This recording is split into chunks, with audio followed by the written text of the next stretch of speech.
Dando continuidade, então, essa nossa aula sobre atividade física e saúde osteoarticular. Então, nós vimos já na primeira parte, nós vimos o assunto osteoporose.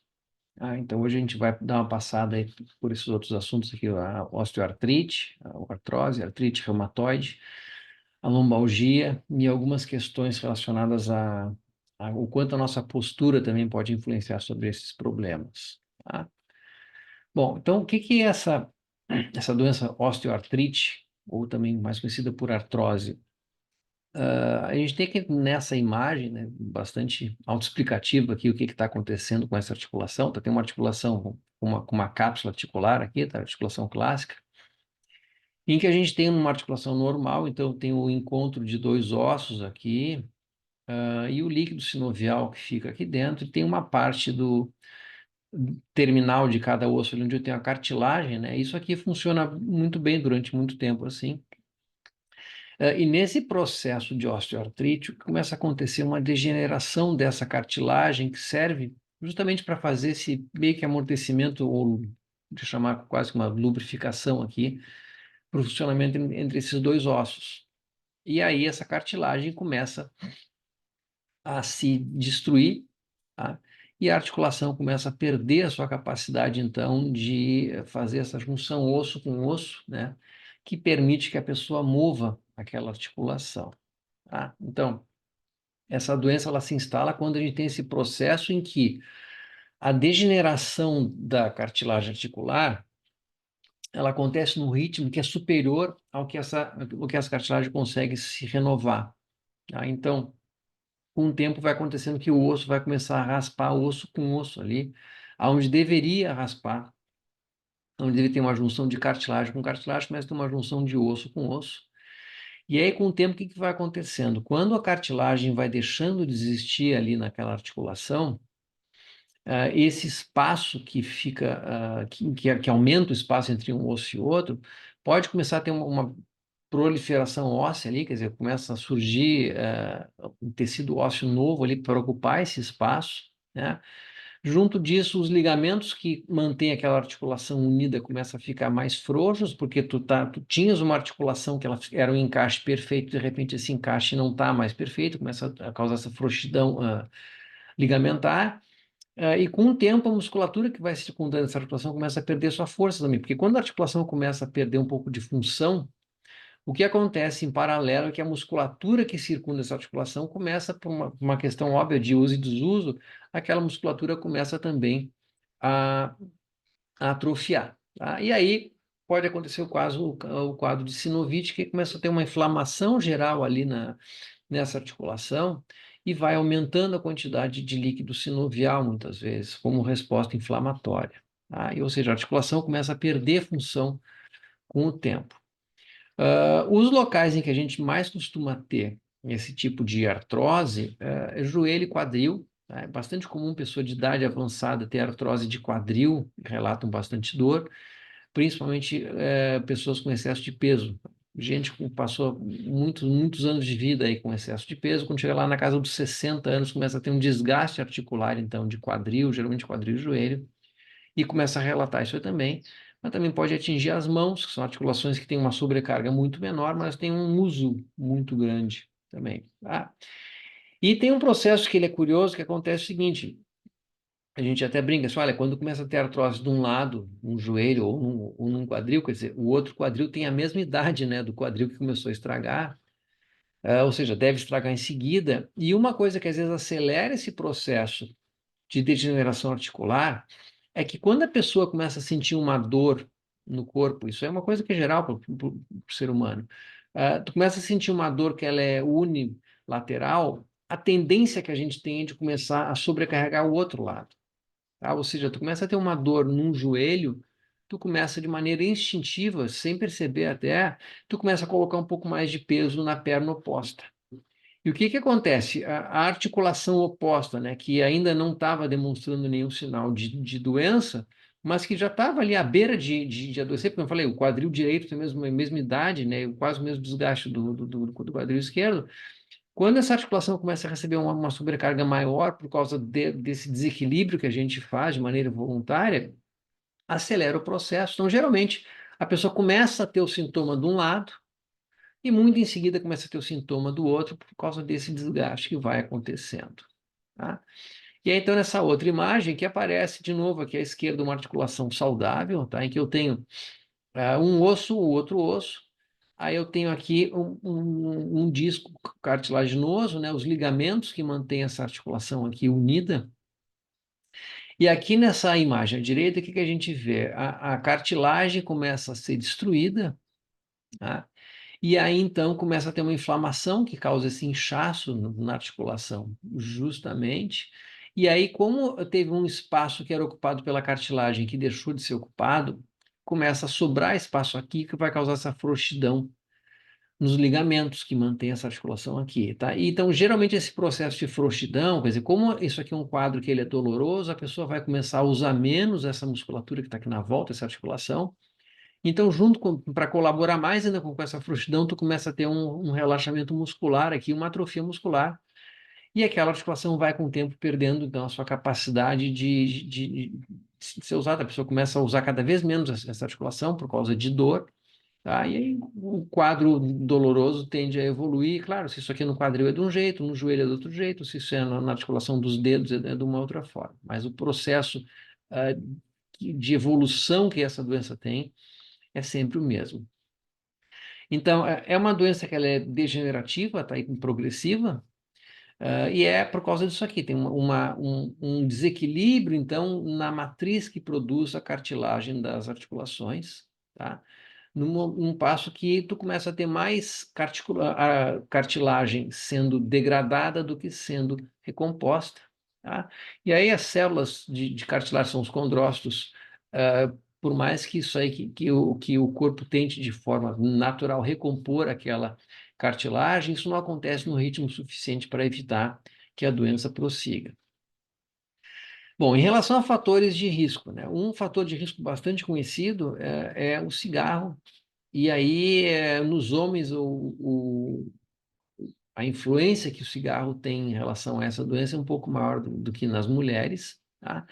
Tem algumas questões genéticas que também parecem envolvidas na determinação dessa doença, mas a gente sabe que o excesso de peso, a fraqueza muscular e às vezes até o excesso de uso sem ter um.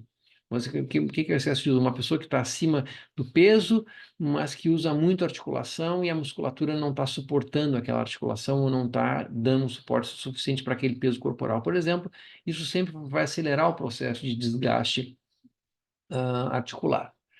O que as pessoas sentem? O principal sintoma é a dor. Tá? Então, a pessoa começa a sentir dor para mexer aquela articulação, e ela começa a perceber ao longo dos anos que quando ela acorda, ela está mais endurecida, mais enrijecida, o corpo está mais resistente ao movimento. Então, as pessoas começam a dizer que quando acorda de manhã, os primeiros, se é uma coisa de quadril, tipo, os primeiros passos são mais lentos e mais doloridos. Depois, com o tempo, o corpo começa a aquecer um pouco mais e começa a aliviar um pouco esse desconforto, tá? Na maioria dos casos, sempre com algum nível de dor ao longo do dia, mas de manhã cedo a dor é um pouco pior e tem uma certa rigidez também. A pessoa começa a ter uma redução, então, da ADM, amplitude de movimento, justamente porque começa a ficar com uma dor, e quanto maior essa dor, mais a gente poupa aquela articulação, e ela é uma dor que ela piora com o movimento, quer dizer, porque como é uma dor que cada vez que a gente usa a articulação, tu tem ali às vezes o osso raspando no osso, ela é uma dor que ela pode ser agravada com o movimento. Então é um quadro de uma certa complexidade para trabalhar com exercício físico, porque as pessoas realmente têm dor, tá? É aquele tipo de doença que o ideal é não ter, obviamente, né? Depois que ela inicia o processo, ele vai avançando, tá? Não que o exercício não faça nada, quer dizer, sempre que tu puder manter. A gente tem um pensamento meio geral que é assim, sempre que tu tens uma articulação, tu tens uma musculatura que comanda essa articulação. E geralmente, quanto mais usada for a musculatura ali na volta e mais forte aquela musculatura for, mais tu, entre aspas, poupa aquela articulação.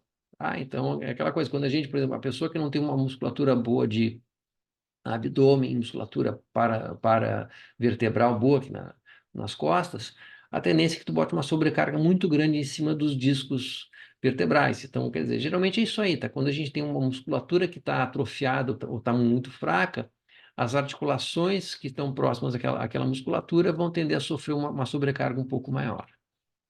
Aqui uma foto aqui de como é que essas articulações vão ficando com o tempo, então, tá? E é bem comum te ver mão de vó, de bisavó, que começa a ficar com essas articulações aí que parece inchada, que na verdade é inchaço, né? Mas o que a gente vê aqui? Então, uma articulação a gente vê com um formato totalmente diferente. O que é isso aqui? É aquele processo lá de inflamação, então, em que a cartilagem entre as falanges aqui já se degradou, e a pessoa tem um quadro inflamatório aqui nessa articulação, tá? Então, isso aqui dói quando a pessoa mexe, tá? E com o tempo ela vai começando a ficar com os movimentos mais restritos, né? Bastante comum a gente ver em pessoas mais velhas que as pessoas não conseguem, ou não conseguem esticar completamente a mão, ou não conseguem dobrar completamente os dedos, as falanges todas, tá? É bastante parecido com artrite reumatoide, que é o que nós vamos ver em seguida. Tem muita semelhança entre essas duas doenças, tá? E aqui é um exame radiográfico mostrando que já num quadro bastante evoluído, né, que a gente tem as articulações totalmente já desalinhadas aqui, né, porque o processo então de degradação de cartilagem foi avançando tanto e a inflamação junto, e foi começando a acontecer então que às vezes acontece até, na mão não é tão comum, mas na coluna é mais comum começar a acontecer até fusão dos ossos aqui, porque a cartilagem some completamente. E tu começa a ter, então, essas articulações que elas deixam de ser funcionais. A pessoa tem a mão, mas a mão dela ela consegue fazer muito pouca coisa em relação ao que ela fazia antigamente com a mão, nessa situação avançada já. Tá? Então tá aqui, ó, a fusão dos discos, ó, o que vai acontecendo? A gente tem aqui numa coluna saudável em que eu tenho as vértebras e os discos intervertebrais. Esses discos, pessoal, eles são como se fosse um chiclete mascado, assim, um pouquinho mais duro, tá? É um material meio cartilaginoso, meio esponjoso, que quando eles vão se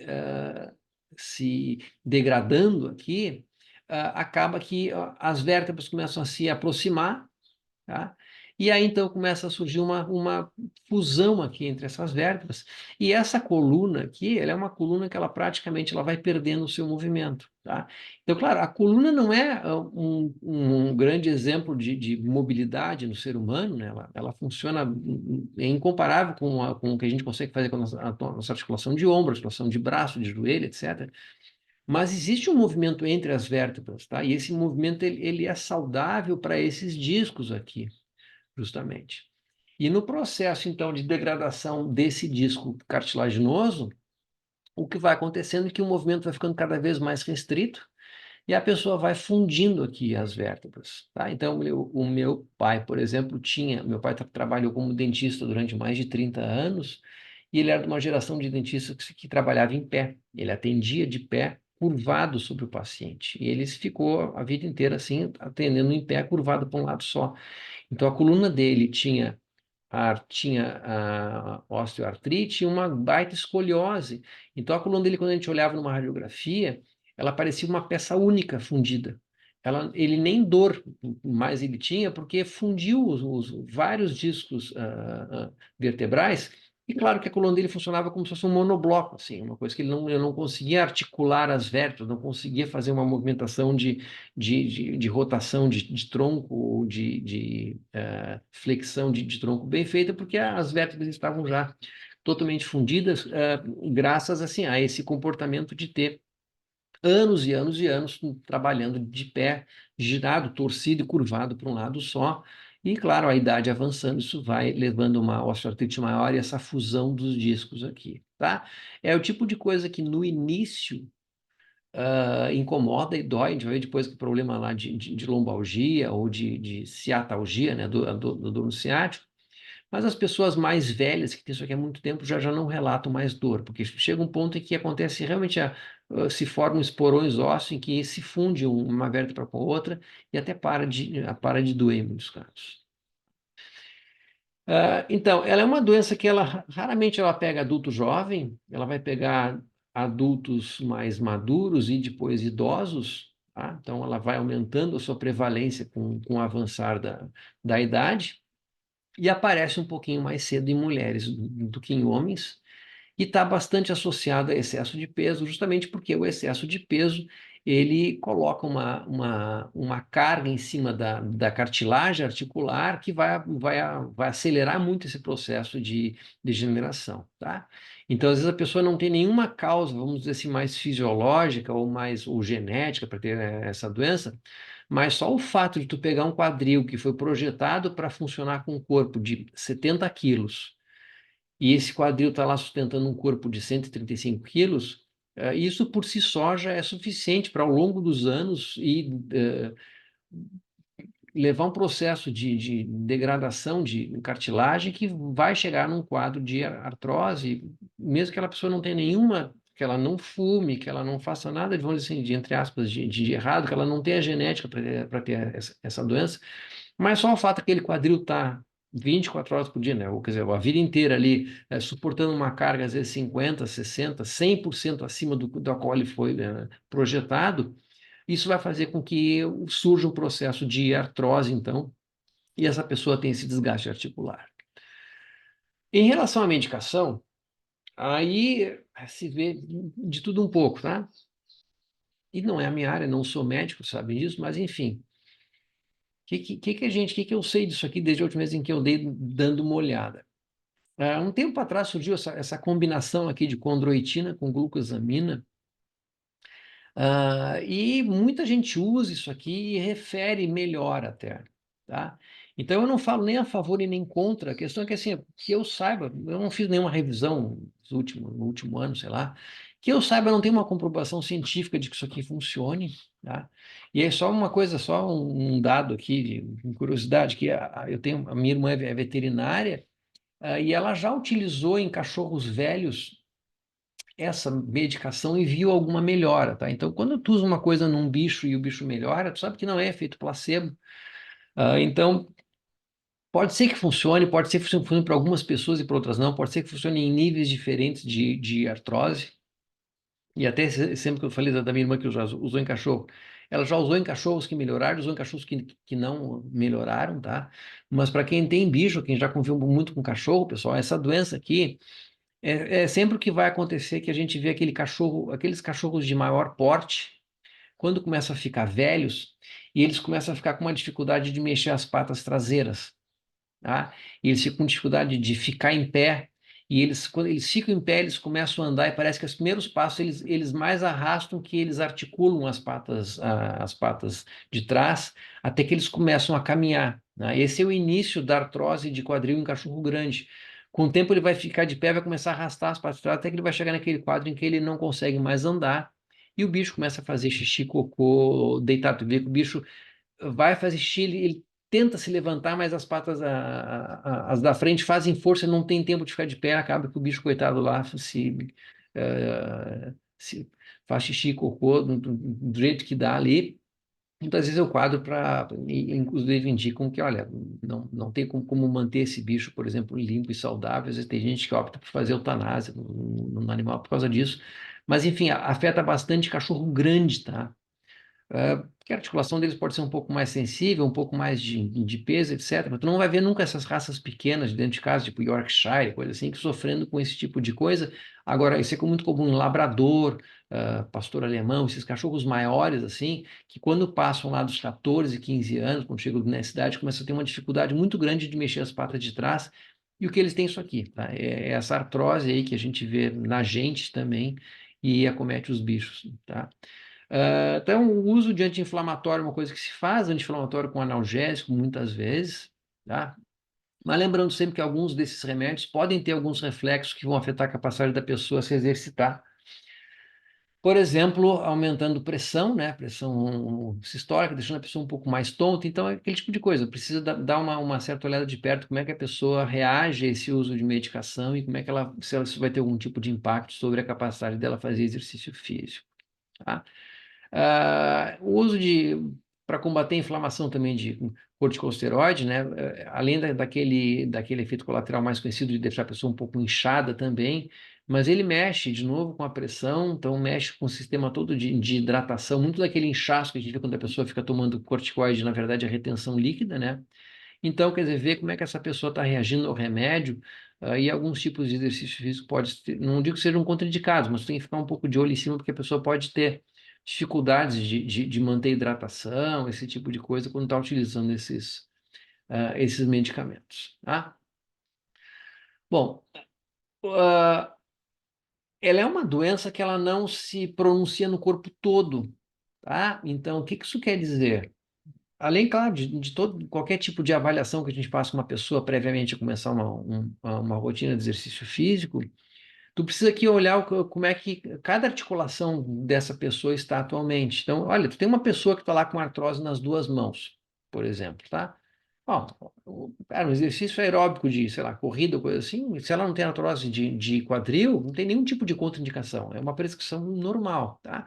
Então, não tem uma receita fechada para isso aqui, depende aonde é que a pessoa está sofrendo com artrose. Então, olha, tu pega uma pessoa que tem artrose de quadril, por exemplo, tu bota essa pessoa no meio aquático, se ela sabe nadar, cara, ela vai nadar muito bem, ela vai nadar sem nenhum tipo de problema, até porque tu vai anular a carga em cima do quadril dela quando ela está em meio aquático, e olha, a natação dela vai ser totalmente normal, obviamente, tá?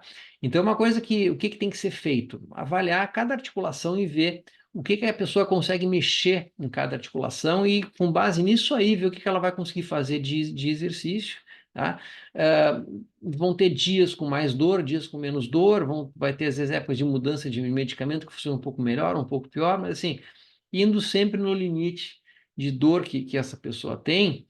E aí, se precisa ver com o médico, às vezes, em alguns casos, pode ter até uma certa contraindicação em relação, olha, a pessoa está com um desgaste de quadril muito grande já, e ela não está passível de fazer, sei lá, colocar alguma prótese, um quadril de metal, esse tipo de coisa. Então, não é interessante tu fazer algum tipo de exercício físico que leve a sobrecarga de quadril, entende? Então, assim, avaliar esse tipo de coisa, assim. Então, olha, uma pessoa que, sei lá, imagina uma pessoa que está com uma artrose nas mãos e adorava jogar vôlei, por exemplo. Não é uma atividade interessante jogar vôlei para quem está com artrose nas mãos, sabe? Então, esse tipo de coisa tu precisa levar em conta para avaliar a pessoa, articulação por articulação, para ver o que que dá para fazer e o que que tu pode fazer sem, na verdade, agravar a doença, colocando uma sobrecarga muito grande, sabe? Então, olha, a pessoa que tem joelho com muita artrose, quadril com muita artrose, algumas coisas podem realmente ser contraindicadas no sentido de não agravar esse quadro.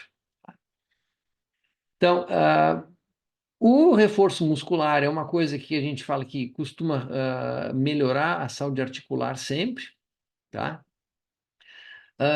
Se o exercício não gera dor, dá para dizer que pode fazer à vontade, tá? Então, e até porque o exercício, quando ele gera dor, muitas vezes a pessoa ela vai ter dificuldade em fazer essa atividade, e aí não vai ser uma coisa prazerosa, obviamente, de ser feito. Então, sempre procurar alguma coisa que a pessoa possa fazer, me cortei,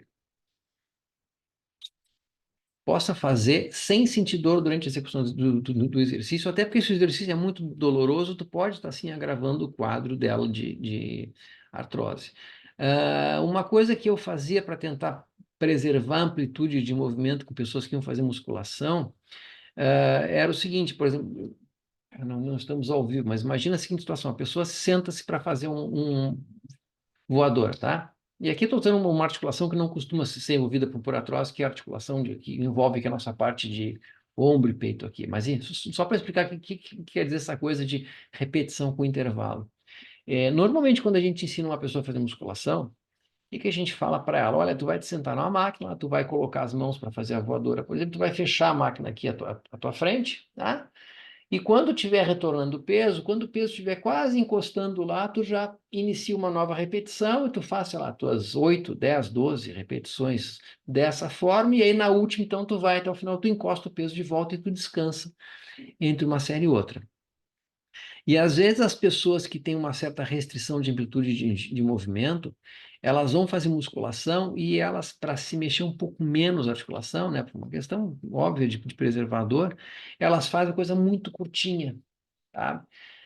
E aí, assim, como que tu quer, às vezes, até usar a máquina para fazer com que a pessoa tenha uma amplitude maior de movimento, quando a pessoa tinha esse tipo de problema, que ela tinha, tu vê que tinha esse hábito de fazer uma coisa muito curta, ele fala, olha, tu vai sentar, tu vai juntar as mãos aqui na frente, numa voadora, e tu vai voltar até encostar a barra. Quando tu ouvir que bateu a anilha lá atrás, aí tu começa a fazer como se fosse uma repetição, uma repetição, uma repetição, uma repetição, sabe? E em vez de fazer como a gente costuma fazer, que é tu junta os braços aqui à frente, quando tá quase encostando lá, tu já empurra de novo. Tu vai fazer um leg press, tu não bate as anilhas a cada repetição, né? Geralmente tu empurra, quando tá voltando, quando ela tá quase encostando ali, tu empurra de novo. E vai empurrar para lá, tu volta devagarinho, encosta a anilha uma na outra, inicia de novo, porque para obrigar a pessoa a fazer amplitude completa de movimento, ao invés de deixar ela fazer aquela coisa muito curtinha, que algumas pessoas que têm tanto rigidez articular quanto dor articular, têm essa tendência de fazer um movimento muito curtinho. Tá? Cuidado então com as pessoas que têm essa dor aí, ou têm uma instabilidade articular, isso é comum para quem tem instabilidade articular no joelho, por exemplo, com artrose de joelho, essas pessoas estão mais em risco de queda, né, de perder equilíbrio. E aí, voltando à aula anterior que a gente falou sobre osteoporose, quer dizer, pega um quadro em que a pessoa tem artrose e osteoporose, tu não quer que essa pessoa caia por motivos óbvios, tá? Alongamento é uma coisa que se costuma fazer, né? Geralmente passivo, porque essas pessoas vão ter uma certa dificuldade em elas se alongarem, mas sempre com cuidado para não levar a uma dor desnecessária de uma articulação que já tem já é um local que é dolorido. E uma coisa que se faz às vezes é usar um calor antes. Então, não são coisas práticas, mas sabe, tipo, após a pessoa fazer um exercício meio aquático numa piscina térmica, é um momento bastante favorável para fazer um alongamento, ou quando a pessoa, tipo, após banho, por exemplo, é um momento mais propício para tu fazer um alongamento. Então, apesar de reconhecer que não é uma coisa muito corriqueira para a gente aqui no Brasil, né, pessoal, a gente poder trabalhar com piscina, etc., mas é uma coisa que, quando possível, a pessoa utilizar, então, que a água morna é uma coisa que vai dar um alívio por dois motivos, né? Um porque, tipo, tu tem uma articulação de quadril, né, que suporta o teu peso. Quando tu entra no meio aquático, tu anula um pouco esse peso. Então, tem tanto essa questão da gravidade, quanto a questão também do calor, que dá um certo alívio ali na dor articular, tá? Então, se tiver a possibilidade, é um meio interessante para se trabalhar com pessoas que têm essa doença, certo? E uma coisa que tem que ficar muito clara, os dois lados, né, para vocês e para a pessoa que tem a doença, é que a gente não está falando aqui em curar essa doença, tá? Então, a grande intenção que o exercício tem nesses quadros é de melhorar a qualidade de vida que essa pessoa tem. Às vezes, um certo ganho de força ali, pode ser que tu consiga, ah, não digo reverter o quadro, mas barrar um pouco a progressão que essa doença tem, mas a gente não fala em curar isso aqui, tá? Então o foco é sempre que tentar reduzir um pouco a dor. Então tem gente que convive com isso aqui em algumas articulações e que o exercício físico sim ajuda a pessoa a ter uma qualidade de vida melhor. É claro que isso é muito proporcional também ao quadro geral que essa pessoa tem, né?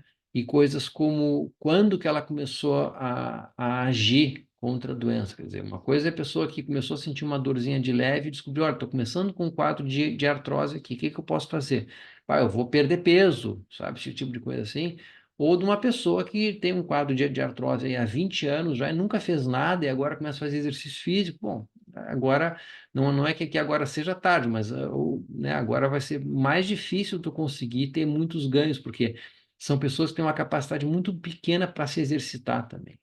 Tá? Então, muita coisa pode ser feita, mas olhando de maneira específica, a gente sabe que a gente não vai conseguir curar isso aqui e dizer, olha, estás liberado para fazer qualquer exercício, porque tu vai ter sempre uma doença que ela é progressiva, então a gente vai somente lidar com essa, entre aspas, um paliativo aqui para tentar melhorar um pouco a qualidade de vida dessas pessoas.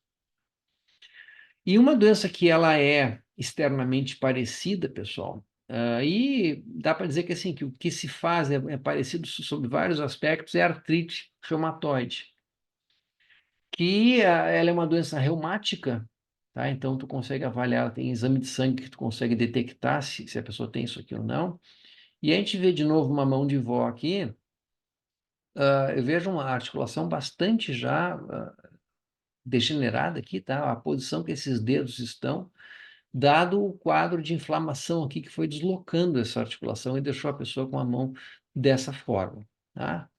Mas o que que é essa artrite reumatoide? Então, enquanto a artrose lá era uma doença bastante mecânica, funcional, né, que a gente viu lá que é a degeneração de cartilagem, que vai acontecendo, que pode ser causada por excesso de peso, etc. Essa artrite reumatoide, ela é uma doença autoimune. Então, ela pode começar bem mais cedo, porque ela começa por motivos diferentes. Ela pode começar em pessoas que não têm nem nada de excesso de peso, etc. e tal. Mas o que que vai acontecendo? As articulações, principalmente as sinoviais, que são as que a gente mais tem contato com elas aqui no nosso dia a dia de educação física, né? O joelho, mãos, etc.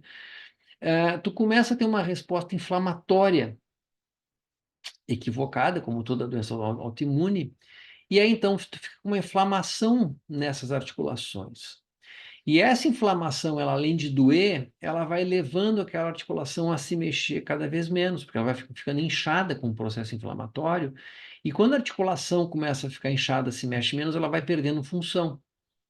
E aí tu começa a ter um processo bastante parecido com o da artrose, porque tu começa a ter frouxidão ligamentar, os músculos vão atrofiando junto e tu vai começar também, pode ter, no longo tempo, tu começa a ter então degeneração do tecido cartilaginoso.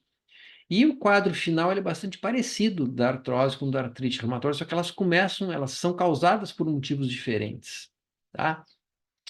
Mas ambas vão acabar nisso aqui, numa fibrose nas cartilagens e pode causar também fusão das articulações, igualzinho a gente viu naquela fusão lá de vértebra de coluna, mas pode acontecer nas mãos, etc. Então aqui está uma figurinha aqui com uma mão ok, aqui com uma articulaçãozinha azul, bonitinha, e aqui uma articulação com artrite reumatoide que vai ficando com um inchaço maior, tá? Aonde tem essa articulação. E é um processo, então, que ele começa assim, a articulação está totalmente saudável, mas ela fica inflamada de repente. Essa inflamação leva a inchaço, o inchaço leva a frouxidão ligamentar, que vai levar a atrofia muscular, que leva à perda de função dessa articulação e que vai levar à degradação de cartilagem também, tá? Então elas têm um prognóstico relativamente parecido no sentido de que a articulação vai perdendo função, os músculos vão atrofiando, tu vai ter um inchaço e tu vai ter com o tempo degradação de cartilagem, tá? Na artrose, a primeira coisa que acontece é a degradação de cartilagem. Aí começa um processo inflamatório, um inchaço, e tu perde músculo. Na artrite reumatoide, tu começa pela inflamação. E aí essa inflamação leva a dor e inchaço, e a dor e inchaço vão levar aos problemas mais mecânicos, assim, tá? Então, um parênteses aqui, pessoal. Eu falei, a artrite reumatoide é uma doença autoimune, tá? Então, só para vocês, não sei quanto vocês sabem disso, mas o que é uma doença autoimune? Nós temos quase que uma centena de doenças autoimunes já conhecidas, é, de maneira, assim, bem grosseira. A gente tem um sistema imunológico, nós vamos ver um pouco mais sobre o sistema imunológico quando a gente der uma aula específica de sistema imune e câncer, tá? O nosso sistema imunológico, ele está constantemente avaliando tudo que está no nosso meio interno, né? Tudo que está em circulação no nosso sangue, nas nossas células. E esse sistema ele está sempre avaliando e dizendo isso aqui está ok, isso não está ok. Numa doença autoimune, o que acontece é que o teu sistema imunológico ele se engana e ele, entre aspas, olha para uma célula normal, uma célula saudável do teu corpo e diz: isso aqui é o inimigo, isso aqui é o invasor, eu preciso destruir essa célula. E começa a destruir essa célula, e isso aí, na verdade, é um processo inflamatório. Então, quer dizer, quando a gente é exposto a uma bactéria, né, o teu sistema imunológico ele vai lá, ele reconhece a bactéria, e ele inicia todo um processo de combate a essa bactéria, que é um processo inflamatório, e ele vai botar essa bactéria para fora. Então, é essa a intenção que o sistema imunológico tem, e é assim que ele funciona bem. Numa doença autoimune, ele faz esse mesmo ataque, essa mesma resposta inflamatória contra algum tecido, alguma célula que é totalmente normal para o teu corpo. Tá? Então é como ele chegasse e dissesse, olha, essa pessoa, mas se fosse uma polícia de alfândega, olha, não pode deixar entrar estrangeiro aqui, tá? E aí tá lá passando um brasileiro, opa, esse cara aqui é americano, não vai entrar, não, mas eu sou brasileiro, não, não tem americano, quer dizer, é um erro de interpretação do sistema imunológico que desencadeia um processo inflamatório, então. Tá? Então, a gente tem várias doenças autoimunes aí, então eu botei só uma listinha que é as mais comuns aqui, tá? Mas em todas elas a gente tem isso aqui, a gente tem essa resposta equivocada do sistema imune. Então, uma que eu já mencionei naquela aula sobre diabetes, quer dizer, o que que é o diabetes do tipo 1, né? É uma doença autoimune porque o nosso sistema imunológico identifica como, entre aspas, inimigo lá algumas células do nosso pâncreas e destrói essas células. E são justamente as células que produzem insulina. E é que a pessoa não consegue mais produzir insulina.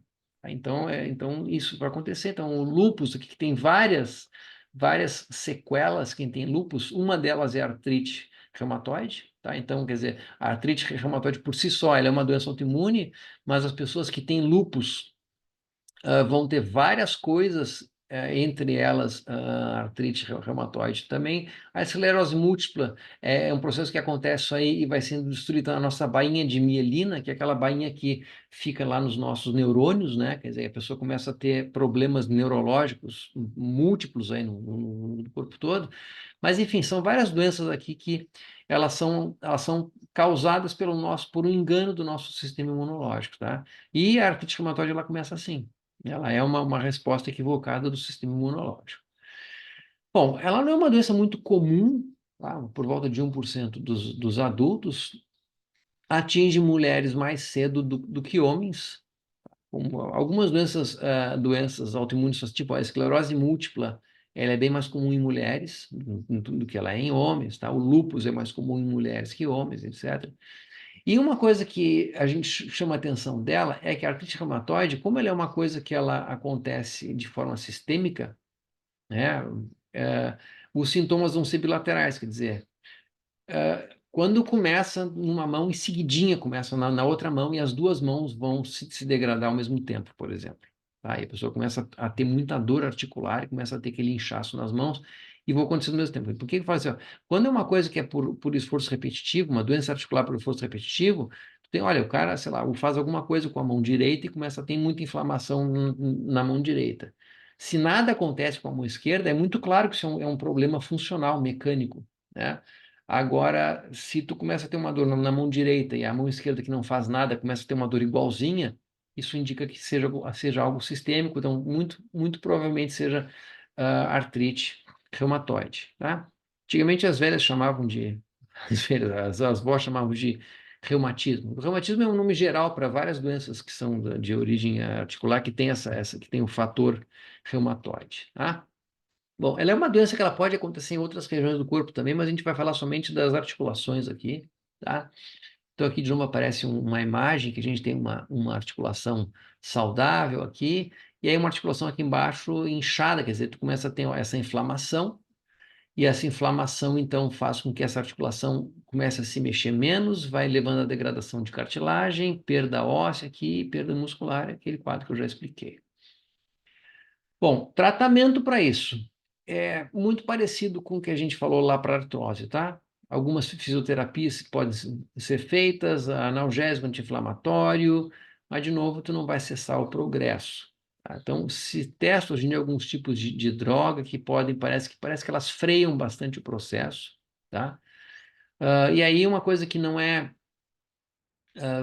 muito do meu conhecimento, mas eu já vi alguma evidência disso aí, principalmente em casos de artrite reumatoide causada por lúpus, tem algumas manobras nutricionais que parece que têm um bom efeito, tá? No sentido de restringir alguns tipos de alimento e com isso tu reduz bastante o sintoma.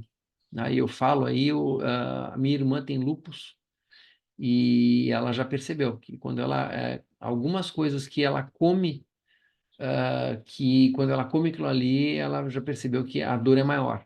Tá? Então, ela viu, tipo, carboidrato refinado e coisas como batatas, essas coisas assim.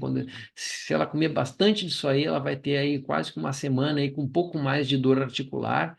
E quando ela consegue cortar bastante isso, ela viu que os sintomas aliviam bastante, tá? Mas, enfim, não fui atrás de evidência muito mais científica que isso, mas parece que é uma doença que ela também responde bastante a algumas restrições alimentares aí, principalmente na área dos carboidratos, mais carboidrato tipo amido e coisa assim, que a pessoa pode ter um pouco menos de dor no seu dia a dia, tá? Bom, quando a artrite reumatoide está lá no início, no processo inflamatório, não tem degeneração articular nenhuma, quer dizer, não tem degeneração de cartilagem nenhuma, o limite é a dor, tá? Tu vai até onde a pessoa fala que ela aguenta fazer exercício físico, tá? E quanto mais ela conseguir fazer, melhor. Tá? Porque, olha, o exercício físico ele vai ser uma coisa que ele ajuda a controlar o processo inflamatório, tá? Então, o exercício físico por si só, mesmo que não seja um exercício que ative aquela articulação específica, mas um exercício de maneira sistêmica, ele diminui um pouco a nossa inflamação, o que vai ser benéfico nesses quadros. Então, assim, o que a pessoa conseguir fazer, faz, tá? E claro que muitas vezes essas pessoas vão ter outras comorbidades junto, e o exercício físico ajuda nisso aqui também, tá? Questões de saúde mais cardiovascular. Se for uma artrite reumatoide que ela está dentro de um quadro de lúpus, por exemplo, tu vai ter outros benefícios do exercício físico que são muito interessantes também, tá?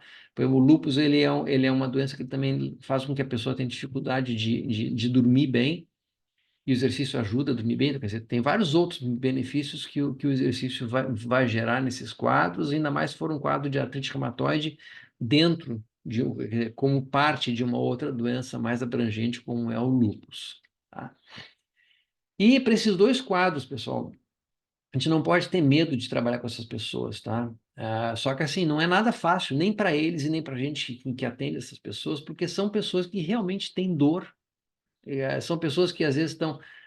Quem vive com dor crônica, né, não é de se estranhar que são pessoas que, olha, o cara para viver com uma dor crônica e ser bem-humorado, ele tem que ter uma cabeça muito boa, né? Porque a dor crônica, ela cansa a cabeça e, olha, a pessoa, sabe, acorda e tá com dor e vai dormir com dor, e aquela coisa assim constante. Algumas pessoas nesses quadros, tanto da artrite quanto da artrose, têm dor constante.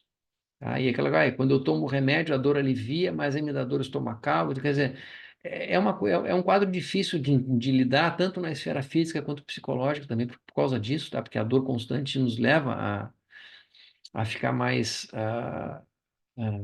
Não é, o mau humor não seria o termo certo, mas quer dizer, abala bastante o humor de uma pessoa o fato dela ter dor constante, tá? Mas, enfim, tende a ser pessoas mais inativas, então vai ser mais difícil convencê-las a fazer exercício físico, mas vai ser benéfico, tá? Por várias razões, tanto no quadro da artrose quanto no caso da artrite. E aqui, então, para finalizar esses dois assuntos, uma comparação entre as duas, tá? Em que a gente tem na osteoartrite, então, começando por uma cartilagem que se foi e começa a ter fricção entre os ossos, e na artrite reumatoide, que tu começa por esse quadro inflamatório, e que depois tu vai, com o tempo, na verdade, chegar a ter também uma degeneração de cartilagem, uma degeneração óssea, e que para quem está olhando de fora, só elas são muito parecidas no sentido de sintomas, de articulações inchadas, etc e tal, mas elas se iniciam por razões distintas, tá? E às vezes acontece da pessoa ter as duas coisas, quer dizer, claro, pega uma pessoa mais velha que seja com artrite reumatoide, ela pode também já estar apresentando quadros de artrose em alguma articulação. Então, não é uma coisa tão rara assim a gente ter pessoas que têm as duas coisas, tá? A pessoa tem um quadro de artrose, ela faz um exame de sangue, ela tem o fator reumático, mas a pessoa também tem uma artrite que ela é sistêmica, que ela é reumatoide, certo? E o que vai acontecendo? Ó, os ossos podem, com o tempo, ir se fundindo, tá? E aí a pessoa, quando ela chega nesse estágio aqui, claro que a pessoa já não tem mais nenhuma capacidade de mexer. Então, são aquelas pessoas que tu pega a mão de uma pessoa que está nessa situação aqui, e mesmo que tu tente esticar o dedo dela, ele não vai esticar mais, por exemplo. Ela fica com a mão, com os dedos em garra, por exemplo, assim, e não adianta tu fazer força, porque aquilo ali virou um osso único agora, e a pessoa não vai conseguir mexer a mão, tá? Então, é bastante triste para pessoas que desempenham profissões que precisem disso aqui, tipo, uma pessoa que é um pianista, por exemplo, que começa a ter artrite, é uma coisa bastante triste, tá?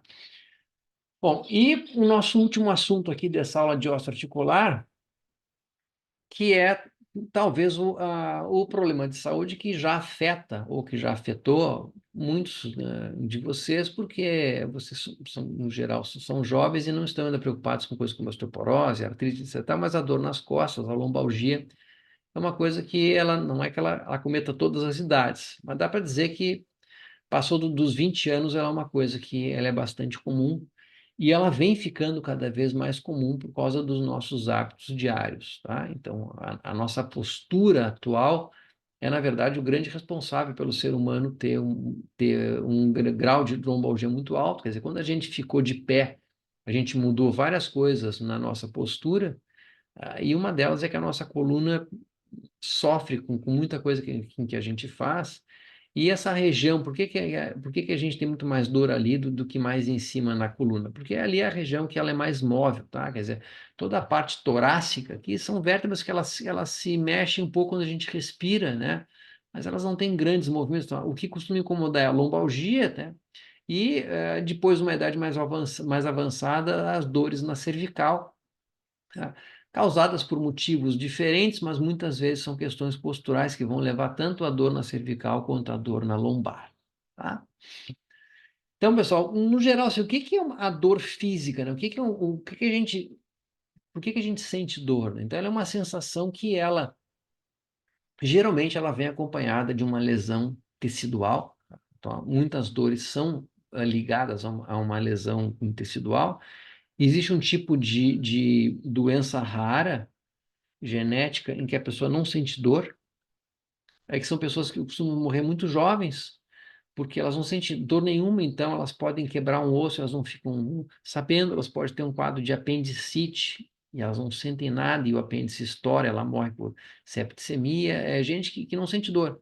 E aí, então, a dor, ela serve como um alarme para dizer, olha, alguma coisa está errada, entende? Então, assim, o não sentir dor nenhuma, apesar de parecer coisa de super-herói até, na verdade é um problema gravíssimo, essas pessoas costumam morrer bastante jovens, é uma síndrome bastante rara, que eu nem lembro o nome agora, mas que a pessoa não tem dor nenhuma, tá? Então, as nossas dores, elas podem ser num local específico, elas podem ser generalizadas, né? Tem uma doença chamada fibromialgia, que ela causa dores generalizadas, ou a lombalgia, que a gente está aqui, é uma dor que ela é mais localizada, e ela pode ser um sinal de uma doença ou pode ser a doença em si, tá? Então, quer dizer, tem dores que são exatamente a doença, né? E outras dores que, na verdade, elas são só a ponta do iceberg para te indicar que tu está com alguma coisa, quer dizer, a angina, que é aquela dor no peito, por exemplo, indica que tu tá com uma doença de que teu coração está começando a ter dificuldades de bombear sangue, um entupimento, etc e tal, quer dizer, a dor, na verdade, é sinal de uma outra doença. E às vezes a dor é a doença em si. Então a gente tem, quando a gente olha para a dor em geral, tá? O grande problema de ter dor, tá? É que a dor muitas vezes ela vai levar a uma incapacidade, tá? Disability está aqui em inglês, tá? E a lombalgia é uma dessas dores que te leva à incapacidade. E tem pessoas que, quando estão em crise de lombalgia, não conseguem se mexer direito, não conseguem mexer as pernas direito, tem dificuldade de ficar de pé, e etc. E tal. Então, é uma dor chamada dor incapacitante, tá? E ela é uma dor que, assim como outras dores, que ela está envolvida em outros fatores aqui em volta dela. Tem uma lombalgia um pouquinho de genética, pode ter formato de coluna, questões psicológicas que podem afetar inclusive a nossa postura, questões sociais, outras morbidades que estão junto com a lombalgia, etc. Tá? Mas, enfim, isso pode acabar, então, numa pessoa ter uma dor muito grande e a que seja uma dor incapacitante. E a dor lombar, como é que ela se caracteriza, então? Tá? Low back pain é o termo em inglês aqui. Tá? Sempre que eu vejo esse termo, me lembro do outro professor de vocês, o Marcelo Cossenza, que trabalhou com isso aqui no doutorado dele, LBP. Low back pain, que ela é uma dor, então, que ela fica... Já vou aí. Só um pouquinho, vou fazer uma pausa. Começou a chover e me gritaram, me ajuda a tirar a roupa da corda aqui. Aí fui lá fazer uma pausa, mas enfim. Então, essa dor lombar, ela surge ali abaixo da 12ª costela, tá? Que a gente pega as costelas, a gente consegue sentir onde acaba esse nosso gradil costal aqui, é naquele nível ali. E é numa região que se configura, então, nesse final do gradil ali e até a prega glútea. E ela é uma dor que ela pode ou não ter irradiação, tá? O que que é irradiação, pessoal? É quando a dor ela surge num ponto e ela vai para outro lugar, pode ter irradiação. Às vezes então, tu pode ter somente a dor nas costas, tu pode, às vezes, uns quadros, tu tem um problema de coluna que tu não chega a ter dor nas costas, mas tu sente a irradiação para as pernas, né? E tem quadro que a pessoa tem, como se fosse, relata como se fosse um choque. Olha, a dor começa nas costas, ela irradia, ela desce como se fosse um choque elétrico, assim, para os membros inferiores. E aí cada um tem de um jeito, tá? Então, eu tenho um problema de coluna que daqui a pouco eu vou ilustrar para vocês, que eu não chego a ter a dor nas costas, mas eu tenho a irradiação para membro inferior. Ah, essa aqui, esse bonequinho aqui, então, tá? É a que mostra que não, essa é a região em que a gente considera que a pessoa, quando relata dor nessa região, na face posterior do corpo, obviamente, que ela então pode ser classificada como uma pessoa tendo lombalgia, certo? Então, tem algumas causas que são mais, vamos dizer assim, incomuns, que são as causas patológicas que vão levar a pessoa a ter esse tipo de dor. Que, claro, que são coisas bastante graves, né? Mas muitas vezes são coisas que elas são pontuais, no sentido de que, uma vez consertado, a dor passa. Quer dizer, olha, uma pessoa descobre que ela tem um tumor ósseo, por exemplo, tá? Na coluna, e esse tumor causa a lombalgia, por exemplo. A pessoa faz uma cirurgia, ela retira esse tumor, reza para que ele seja um tumor benigno, e a lombalgia passou. Tá? Porque a causa era o tumor, tu tirou a causa, acabou. Ou uma infecção, alguma outra coisa, uma vértebra que se quebrou, quer dizer, depois que a vértebra se solidificou de novo, quer dizer, são causas que não que elas sejam causas boas, obviamente que não, mas quer dizer, tu tem uma explicação bastante óbvia aqui para que a pessoa sinta a lombalgia, e muitas vezes, quando tu resolve esses problemas aqui, a pessoa não vai mais ter o quadro de lombalgia, tá? E a lombalgia ela vem aumentando ao longo das décadas, tanto em homens quanto em mulheres, tá? E a gente sabe que muitos desses motivos aqui vão ser posturais. Tá? A gente mudou muito a nossa postura nos últimos anos, quer dizer, tem várias profissões hoje em dia que não existiam um tempo atrás e que a pessoa trabalha muitas vezes sentada, tipo pessoa que trabalha em telemarketing, por exemplo, tá? Ou serviços de atendimento ao consumidor, que ela passa o dia inteiro sentada em frente a um monitor com um headset aqui, com um microfone, fone de ouvido, respondendo um chamado de pessoas. Quer dizer, a pessoa trabalha ali 8 horas por dia sentado. A urbanização é uma coisa que nos obrigou a ter deslocamentos maiores, muitas vezes para o trabalho, assim, trabalho, escola, quer dizer, e que geralmente é um transporte que tu faz sentado, tá? Que é uma posição que não é interessante para as costas. Tu pega uma pessoa que trabalhe 8 horas por dia sentada numa sala de telemarketing, aí essa pessoa precisa de 1 hora para ir para o trabalho, 1 hora para voltar, ela faz esse transporte de ônibus ou de carro e é sentada, aí essa pessoa faz 2 ou 3 refeições por dia sentada, então quer dizer, a pessoa fica um tempão inteiro numa postura que não é uma postura muito saudável para a nossa coluna. Então essa é uma das coisas que ajuda a gente a explicar o aumento de prevalência de dor lombar, então, que a gente vem vendo nos últimos tempos, tá? E se estima que ela seja o problema de saúde, então, que mais leva a afastamento de trabalho, tá? Dores nas costas que elas chegam a ser tão sérias que a pessoa fica, olha, não tenho como eu me deslocar hoje, não consigo ficar de pé, não consigo, sei lá, mudar de posição. A pessoa, para se levantar da cama, é uma manobra, ela tem que girar de lado, pedir ajuda, porque tamanha a dor que é, e a pessoa não tem condições de trabalhar. E é uma doença, curiosamente, que ela afeta mais os adultos jovens, tá? Então, tu não vai ver gente muito velha aí reclamar muito de lombalgia. Então, dá para dizer que assim, que a faixa etária mais grave para ter esse problema aqui é bem aquela faixa etária ali de que a pessoa está em vida útil de trabalho.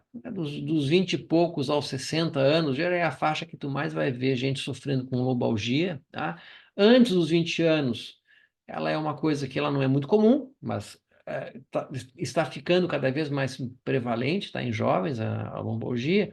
E após os 60 anos também não, começa a ter, porque muito do que a gente tem de lombalgia, por exemplo, a pessoa tem uma hérnia de disco lá que causa uma certa lombalgia. A hérnia de disco é uma coisa que ela incomoda durante um tempo, depois a hérnia seca muitas vezes, ela para de incomodar. Tá? Então, geralmente tu vê pessoas mais velhas que tinham muita lombalgia quando trabalhavam, e aí se aposentaram e pararam de ter, por exemplo, tá? Porque um pouco porque o trabalho levava a ter essa dor e um pouco porque ela agora envelheceu e não está mais sentindo a dor.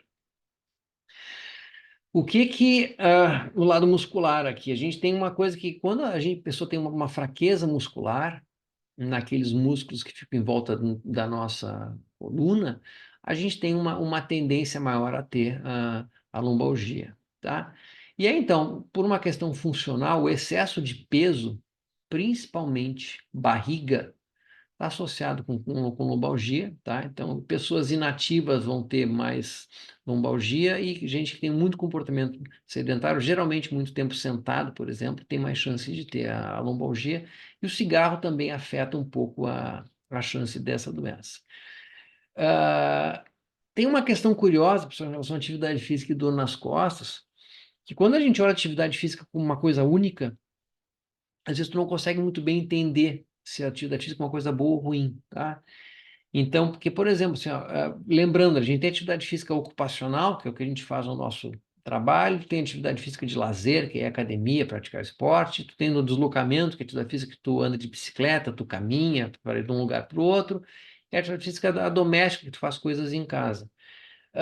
E tu pega uma profissão que a pessoa trabalha na construção civil, por exemplo, tá? Em que o cara faz muito trabalho de girar tronco carregando peso. Tipo, ó, tu pega esse saco de cimento do chão e bota aqui em cima. Pega vários sacos de cimento por dia, anda com carrinho de mão, vira massa, sobe escada carregando carga, torto, quer dizer, é um alto nível de atividade física, mas não é o tipo de atividade física que ela seja benéfica sob o ponto de vista da coluna.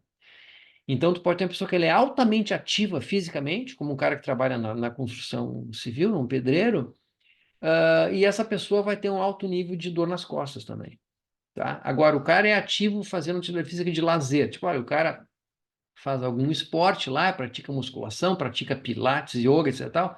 Cara, é um alto nível de atividade física e isso é protetor para a coluna dele, tá? Então, a lombalgia ela tem uma relação relativamente curiosa em relação à atividade física, porque nem toda atividade física a gente pode dizer que ela vai ser benéfica para a pessoa quando fala em lombalgia. Quer dizer, quando a gente fala sobre o ponto de vista de gasto calórico, né, de energia, etc e tal, atividade física é atividade física. Então, seja ela mexendo com carrinho de mão ou correndo, tu tem um gasto calórico. Agora, numa questão funcional bem específica, como a lombalgia, às vezes tu pode ter quadros de atividades físicas que elas não são benéficas para dor nas costas, tá?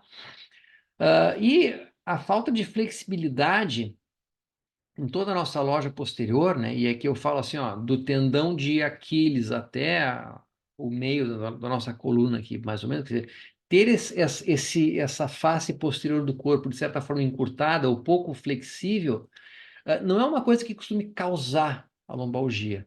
Mas a gente sabe que o quadro fica agravado quando a pessoa é mais encurtada, é mais endurecida, assim. Então, pessoas que, sei lá, vão ter dificuldade por exemplo, encostar a mão nos pés, né, dobrando o tronco à frente, gente encurtada, isso costuma agravar um pouco esse quadro de lombalgia.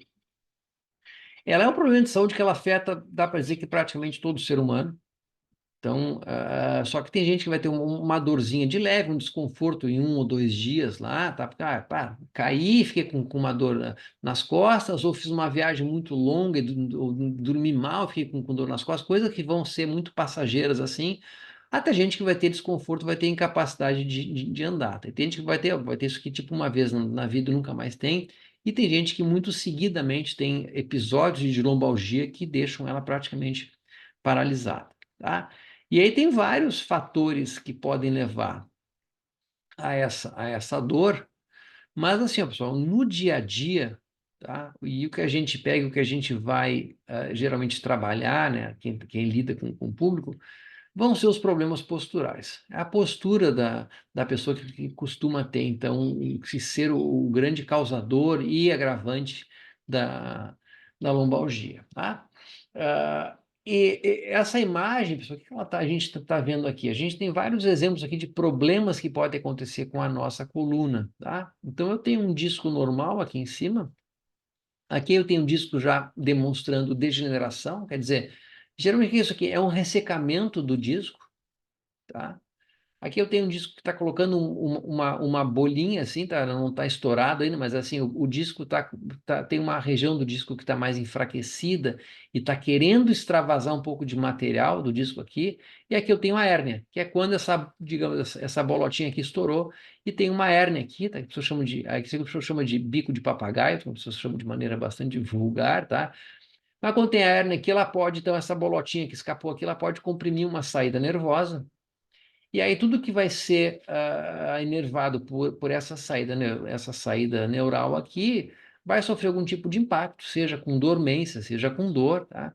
Aqui eu tenho um disco intervertebral que já está mais comprimido, tá? E aí quer dizer, essas duas vértebras já não estão mais articulando como deveriam articular, tá?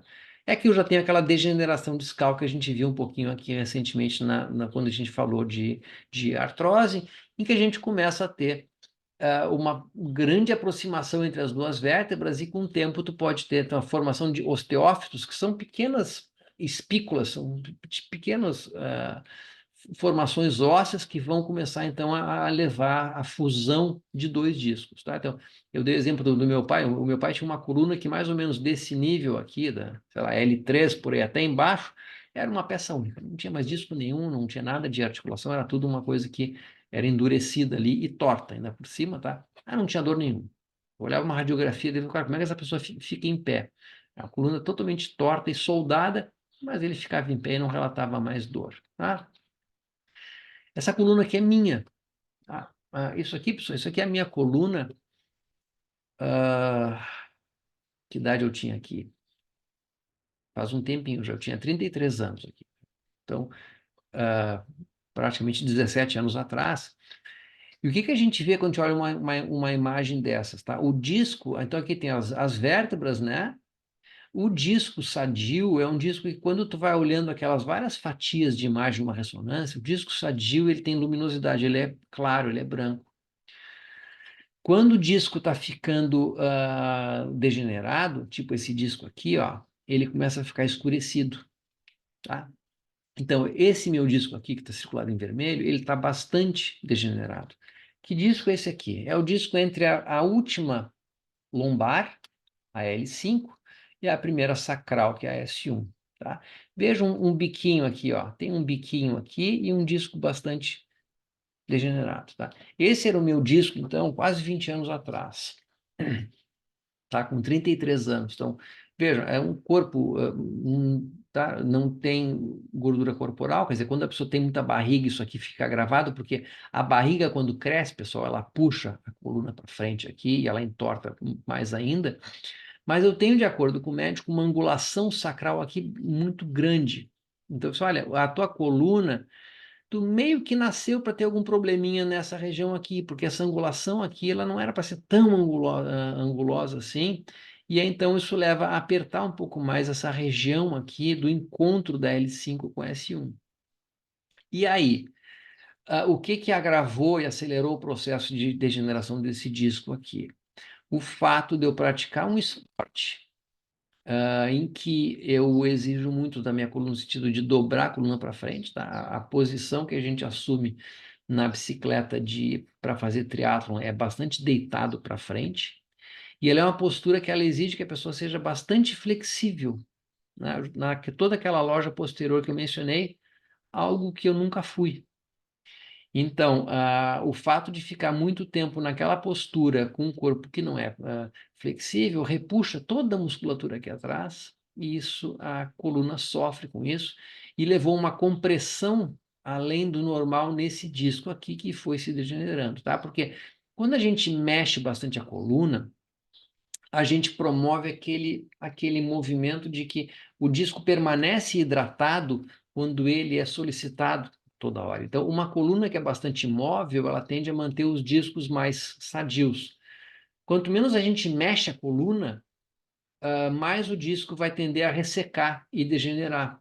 Então, por isso que uma coisa que é muito ruim para a nossa coluna é ficar muito tempo numa mesma postura, tá? Seja ela muito tempo sentado, muito tempo de pé, tá? Por quê? Porque tu está numa situação de compressão discal que ela é constante. Cada vez que a gente mexe, que a gente se mexe, e aí os movimentos, inclusive de torção que tu pode fazer, tu promove então esse deslocamento, tá, de leve aqui entre as vértebras, que isso é saudável para os teus discos, tu mantém o disco hidratado. Então, isso que era um disco bastante ressecado, vamos dizer assim, e na época o médico me disse, olha, o amortecedor que tu tinha que ter entre essas duas vértebras, ele deixou de existir. Qual é o reflexo disso? Aqui tem uma saída nervosa e aqui, então, tu vai ter de vez em quando algumas épocas que tu vai ter, sim, que isso vai te incomodar, tá? Então, por que que eu procurei o médico, cheguei a fazer esse exame aqui? Eu comecei a ter um sintoma que era, de vez em quando eu saía para correr e eu tinha dores musculares muito fortes, geralmente em quadríceps. E não tinha nenhuma explicação para essa dor, porque não era uma dor que ela acontecia, digamos, quando eu fazia uma coisa de muita duração, que pudesse ser atrelada a alguma questão metabólica. Não tinha associação com nada. Às vezes eu tinha essa dor quando eu ia sair para correr depois de pedalar, às vezes eu tinha essa dor quando eu saía para correr, que eu estava parado e começava a correr, às vezes eu tinha essa dor quando eu saía de sala de aula e ia correndo para não perder o ônibus e me dava essa dor. Então, às vezes ela acontecia com 1 minuto e meio de corrida, às vezes ela acontecia com 20 minutos de corrida. Quer dizer, eu não conseguia achar associação com nada, né? Ou com mecânica de corrida, nada, nada, nada. Mas me incomodava porque acontecia, às vezes, olha, eu sentia essa dor num treino, eu ficava uns 3 ou 4 dias que eu não podia correr de novo, porque a dor voltava, a musculatura ficava muito dolorida. E também porque aconteceu várias vezes, deu, sei lá, às vezes viajava para uma competição, chegava lá e, olha, abortava a prova com 2 minutos de corrida. Tipo, nadava, pedalava, começava a correr, cara, corri 500 metros, me sentava e dá vontade de chorar quase. Porque, olha, eu vim até aqui, treinei para isso, eu não posso fazer a prova e, cara, qual é a causa disso aqui? Até que eu falando com um médico amigo meu, eu estava fazendo um trabalho, ele estava fazendo um doutorado, eu estava ajudando ele com os dados dele, e conversando com ele, cara, por que tu não faz uma ressonância para ver? Ele disse, tu não deve ter nada de coluna, porque tu é uma pessoa ativa, tu não está acima do peso, 30 e poucos anos, mas vamos fazer uma ressonância só para ver. Aí fez a ressonância e deu isso aqui. Está aqui a tua causa, a tua explicação para tu ter essas dores misteriosas na perna. E aí, desse ponto aqui, eu mudei várias coisas em relação ao meu dia a dia, questões posturais, maneira de dormir, alguns exercícios específicos, etc e tal. E aquela dor que me incomodava a cada 50, 60 dias, começou a me incomodar 3, 4 vezes no ano. Tá? Então, eu tive agora, sei lá, início de novembro, tive uma corrida que eu comecei a correr, deu 3, 4 quilômetros, tive que abandonar a prova por causa disso aqui. Me deu a dor e eu estava numa semana ruim, quer dizer, eu tive naquela semana uns 3 episódios dessa dor. E aí passou, eu corri anteontem, nada, nada, nada, quer dizer, é por épocas. Eu reparo, assim, olha, se eu tiver que fazer uma viagem muito longa, tiver que ficar muito tempo sentado, eu sei que nos dias após isso aí eu estou mais propenso a ter esse tipo de dor também. Então é uma questão muito postural, tá? E é claro, tento melhorar o meu alongamento, que está longe de ser bom, mas hoje é melhor que ele era antes. Alguns exercícios mais específicos para essa região do corpo, do tronco também, tá? O pessoal gosta de chamar de core hoje em dia, mas enfim. E de lá para cá a dor vem me incomodando menos, tá? E um detalhe, eu nunca tive a dor nas costas, quer dizer, eu já tive lombalgia, mas eu não tenho uma dor proporcional a esse problema aqui. Raramente eu tenho a dor nas costas, eu tinha somente a radiação para as pernas, tá? Bom, a classificação dessa dor lombar, de acordo com o tempo dela, pessoal, é essa aqui, tá? Então, não é uma classificação minha, isso aqui é uma coisa que é a classificação internacional, quer dizer, a gente chama de dor crônica quando a pessoa tem a dor há mais de 3 meses, e uma dor aguda aí de 2 a 4 semanas, tá? Esses meus episódios de dor não chegam a durar uma semana quando eu tenho esse tipo de problema, então não se classifica nem como problema agudo, mas enfim. Mas imagine ficar mais de 3 meses com essa dor. Então, Em relação também ao tipo de dor, a gente chama de específica quando a gente sabe a causa. Existe uma coisa pontual que está levando a essa dor, que são aquelas causas, entre aspas, boas, porque tu sabe o que está causando, e se tu conseguir reverter isso aqui, tu vai tirar a tua dor lombar. E a inespecífica é quando, olha, tu não tem uma causa conhecida, uma doença conhecida que cause essa dor no lombar, e nesses casos, geralmente o que a gente vai ter é um quadro de má postura. Tá? E muitas vezes é uma má postura junto de uma certa fraqueza e falta de flexibilidade. Esse é o quadro, vamos dizer, o quadro clássico de pessoas que relatam a lombalgia. É uma postura que tem problemas, uma musculatura que poderia ser um pouco mais reforçada, uma flexibilidade que podia melhorar um pouco mais também. Tá? Então, aqui, ó. Os maiores agravantes são, como eu já falei, ó, a falta de flexibilidade de coluna, tá? Junto com uma fraqueza para vertebral e abdominal, tá? E aí, claro, uma pessoa que tem isso aqui e tem, por exemplo, barriga, né? A barriga agrava bastante esse tipo de quadro aqui, de ter uma lombalgia mais grave. Então, e tudo isso aqui está dentro do quadro que a gente chama de como é que tu lida com o teu corpo no dia a dia, que é a tua postura, tá? Bom, quem vai fazer cirurgia para uma lombalgia, pessoal? Existem sim, existe situações em que a pessoa tem uma escoliose ou uma lordose muito grave que ultrapassa X, se não me engano, quando ultrapassa 20 graus, tu começa a ser passível de cirurgia, tá? A cirurgia, quando ela é para uma escoliose, por exemplo, tá? Eu dei aquele exemplo do tumor, né? Olha, tem uma lombalgia causada por um tumor, tu faz uma cirurgia, vai lá, tira o tumor e pronto, claro.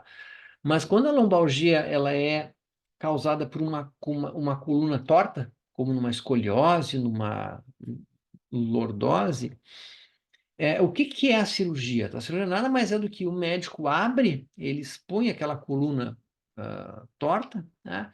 E ele, com ferramentas, ele coloca essa coluna numa posição mais reta, vamos dizer assim, e fixa a coluna. E essa fixação ela é feita com metais. Tá? Então, a pessoa que tinha aquela coluna que vinha em formato de S, por exemplo, o sujeito vai, o cara abre, o cara empurra aquilo para o lugar e coloca meio que uma armadura ali em algumas vértebras para manter a coluna nessa nova postura. Bom, o que que tem de bom e de ruim nessa questão de cirurgia? Por que que pouquíssimas pessoas fazem esse tipo de cirurgia? O lado bom é que, se a pessoa tinha uma dor que ela era incapacitante e quase que constante, essa cirurgia pode sim aliviar bastante essa dor. O lado ruim é que, no momento em que o médico coloca essa armadura de ferro ali, aquela coluna perde o movimento. Então a pessoa perde a capacidade de articular naquelas vértebras que o médico fixou. E o que que acontece? A gente acabou de ver que quando a coluna perde o movimento, ela vai perdendo função e os discos vão se degenerando, tá? Tudo bem que uma pessoa que tenha uma coluna fixada por metais não está muito preocupada com o amortecimento entre dois discos, porque eles estão posicionados de uma maneira que eles não vão mais articular, mesmo que eles estão presos, tá? Em um ferro. Mas a questão é que, em uma coluna, quando tu tens perda de função entre o disco A e o disco B, o disco que está logo acima do disco A e o que está logo abaixo do disco B começa também a sofrer com isso. Tá? Então, quer dizer, quando tu fixa lá três vértebras, tu sabe que a vértebra acima delas vai tender a perder movimento e pode começar a piorar com o tempo, e a vértebra abaixo delas também, tá? Então, quando eu descobri esse problema aqui de coluna, qual foi a coisa que o médico me falou? Olha, fica de olho nisso aqui, porque entre L5 e S1 uma coisa tá feia já.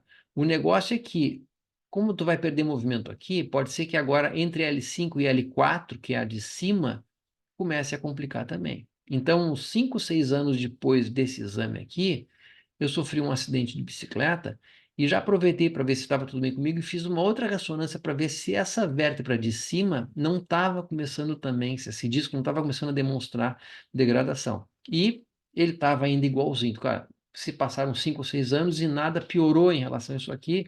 Então, aparentemente, o meu problema está localizado aqui. E se eu mantiver a minha rotina de exercício, se me mantiver magro, etc e tal, esse meu disco aqui também não deve entrar num processo degenerativo como esse aqui. Mas geralmente o que se vê é que quando a pessoa começa a ter isso vai num processo, uma reação em cadeia aqui, tá? E aí o de cima se estraga, perde movimento, o outro se estraga e perde movimento, e assim vai indo em toda a loja lombar, geralmente, tá? Bom, exercício é uma coisa que se recomenda, então, como tratamento, terapia manual. Algumas pessoas fazem de maneira bastante frequente a quiropraxia, que é uma coisa que ajuda um pouco. Eu fiz bastante quiropraxia, não faço. Quando eu treinava, eu fazia quiropraxia de maneira mais seguida, principalmente próximo à competição, eu fazia bastante quiropraxia. Hoje em dia eu praticamente não faço mais, faço uma sessão por ano, geralmente, uma ou duas por ano, não faço muito mais isso. Mas muita gente relata melhoras, né? Lembrando só que a quiropraxia, ela bota no lugar uma coisa, só que a tua postura leva para o lugar errado de novo. Em relação a medicamento, tem algumas pessoas que usam medicação para voltar a se mexer. E é um quadro que a gente às vezes recomenda que isso seja dessa forma mesmo, tá? Quando é que utilizar medicamento para tirar dor não é muito interessante? A pessoa está com uma tendinite no cotovelo, por exemplo, tá? E dói. E aí o cara toma um anti-inflamatório, o anti-inflamatório tira essa dor. E aí ele volta a utilizar essa articulação, sem que a articulação esteja curada da inflamação. É que o remédio tirou a dor, mas a inflamação permanece lá. Nessa situação, o que que acontece? O quadro patológico pode se agravar, e quando a pessoa para de tomar o remédio, ela vê que ela está pior que ela estava antes, porque na verdade ela precisaria do anti-inflamatório e repouso. Tá? É que muitas vezes a gente usa como fator limitante a nossa dor. Se não está doendo, eu vou lá e faço, entende? Então, assim, muito cuidado com o uso de remédio para mascarar uma dor que deve ser, na verdade, curada. Então, isso é muito comum em atleta amador. O cara tem uma dor no joelho lá, aí o cara precisaria, na verdade, tirar uma folga. Olha, vai ter que ficar uns 20 dias aí de molho sem correr, tá? Faz aí, sei lá, bota gelo, toma anti-inflamatório e não corre, tá? E aí sim, aí tu vai curar aquele processo lá, aquela inflamação, depois tu volta a correr. Mas o cara não quer parar de correr, o cara toma o remédio anestesia ele segue correndo. E ele segue com problema. Quando o remédio passa, acaba o remédio, a dor volta. Na lombalgia é um pouco diferente, porque alguns quadros de lombalgia tu não vai ter eh, uma melhora muito grande, nem uma piora por fazer exercício físico. E a gente sabe que ficar parado para a coluna não é bom. Então, para a lombalgia pode ser sim benéfico tu usar um medicamento que dê uma certa mascarada na dor para que tu possa te mexer um pouco mais. E quando tu te mexe, isso é benéfico para a coluna, tá? Então, um tempo atrás, olha, quando está com uma crise de dor, é repouso, é cama, tinha gente que ficava 4, 5, 6 dias acamado por causa disso, olha, não é legal, porque ficar parado para a coluna não é bom, tá? Então, hoje em dia, olha, se tu está com uma crise aí, se tu puder ter algum remédio, nada muito pesado que tu possa tomar, que te possibilite algum tipo de exercício, tu deve voltar ao normal de maneira mais rápida, tá? Que mais se usa anti-inflamatório, não, tá? E às vezes relaxante muscular, às vezes algumas pessoas que têm uma certa escoliose, o relaxante muscular ajuda bastante. Tem algumas pessoas que a gente pega que estão com dor nas costas e tu vai fazer uma massagem nelas, ela tem a musculatura toda de um lado da coluna está constantemente endurecido, contraído, e o outro lado é relaxado.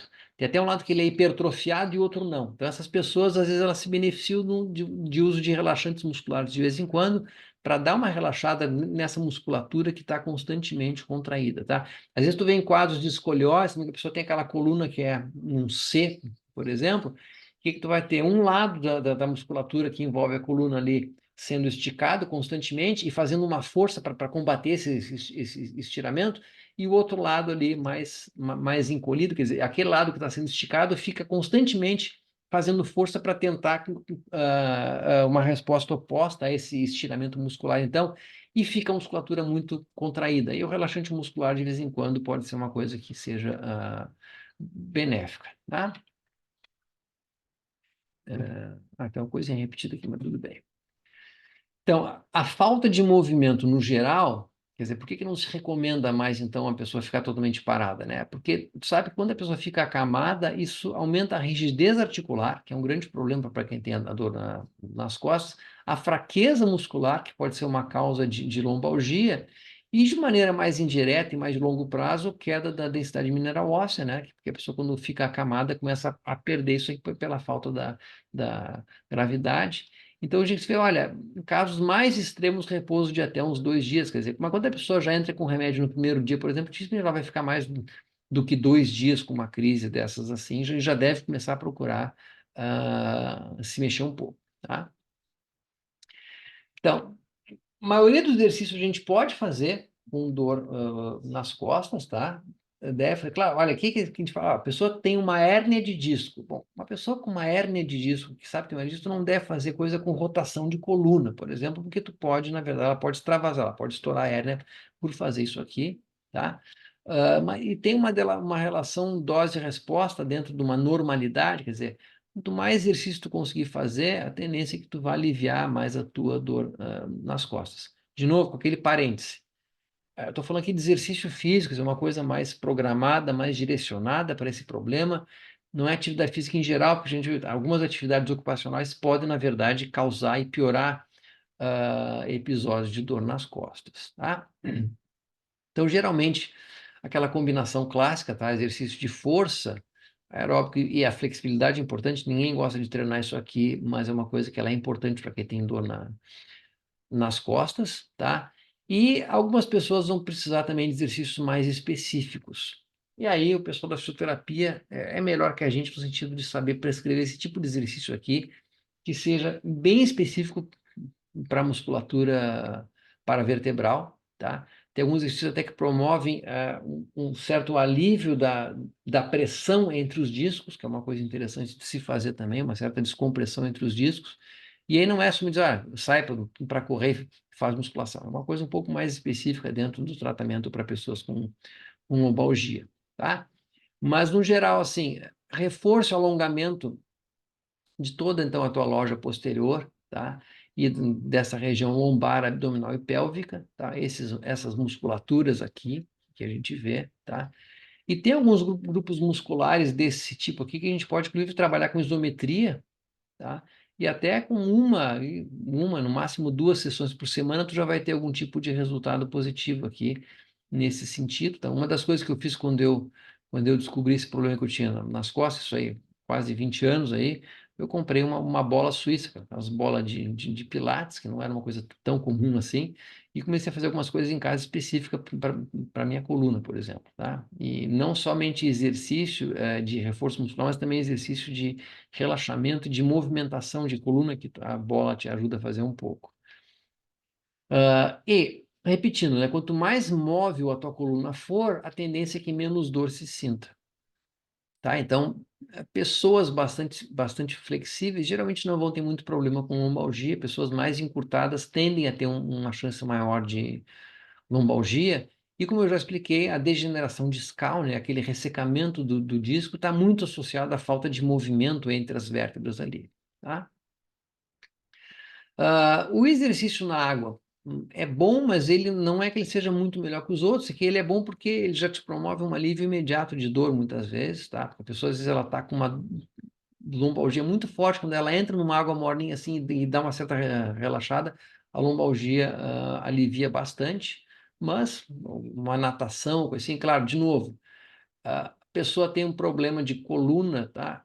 Cuidado com algumas, tipo, nado borboleta, em algumas situações pode não ser uma coisa muito interessante, não que seja proibido, mas dá uma certa olhada que tipo de problema de coluna a pessoa tem, em que nível da coluna esse problema é, e se o nado borboleta não pode, por exemplo, aumentar a dor. Eu já vi vários casos de nadadores de alto nível, né, pessoa que compete com nado borboleta com problemas de coluna bastante graves por causa que é um nado que exige um pouco da nossa coluna lombar, que exige bastante da nossa coluna lombar. Esse artigo aqui, pessoal, aqui está um resuminho dele, tá? O que que esse artigo trata? Então, é tipo uma diretriz, tá? É uma guideline, tá? Então, tratamentos não invasivos para dor aguda, subaguda e crônica, tá? Em relação à lombalgia.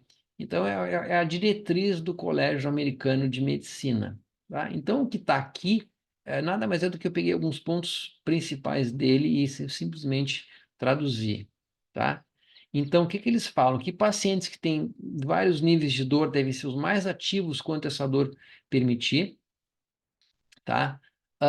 Que sim, que a prescrição deve ser uma coisa barata e que se encaixa com o dia a dia do paciente. Eles falam aqui que a gente pode usar medicamentos sim para permitir o exercício físico, tá? E eles mostram alguns benefícios que são comprovados em relação à lombalgia. Então, umas coisas aqui, ó, coisa para dor aguda, tá? Então, bandagens quentes têm um efeito moderado, a massagem tem um efeito pequeno, a acupuntura um efeito pequeno, manipulação de coluna leva a uma melhora de mobilidade, mas também tem um efeito pequeno, tá? Então, coisas que ajudam um pouquinho na dor aguda, nada faz mal aqui, tá? Você, olha, não espero uma cura imediata, uma cura total.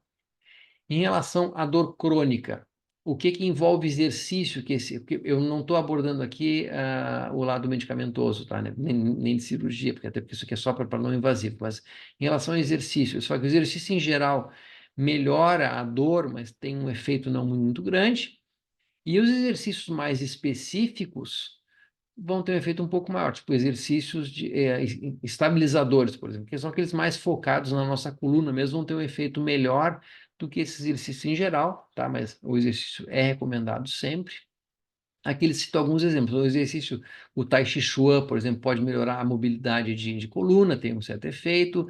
A yoga também pode ser um certo efeito, porque a yoga trabalha, além de mobilidade de coluna, pode trabalhar também a flexibilidade, tá?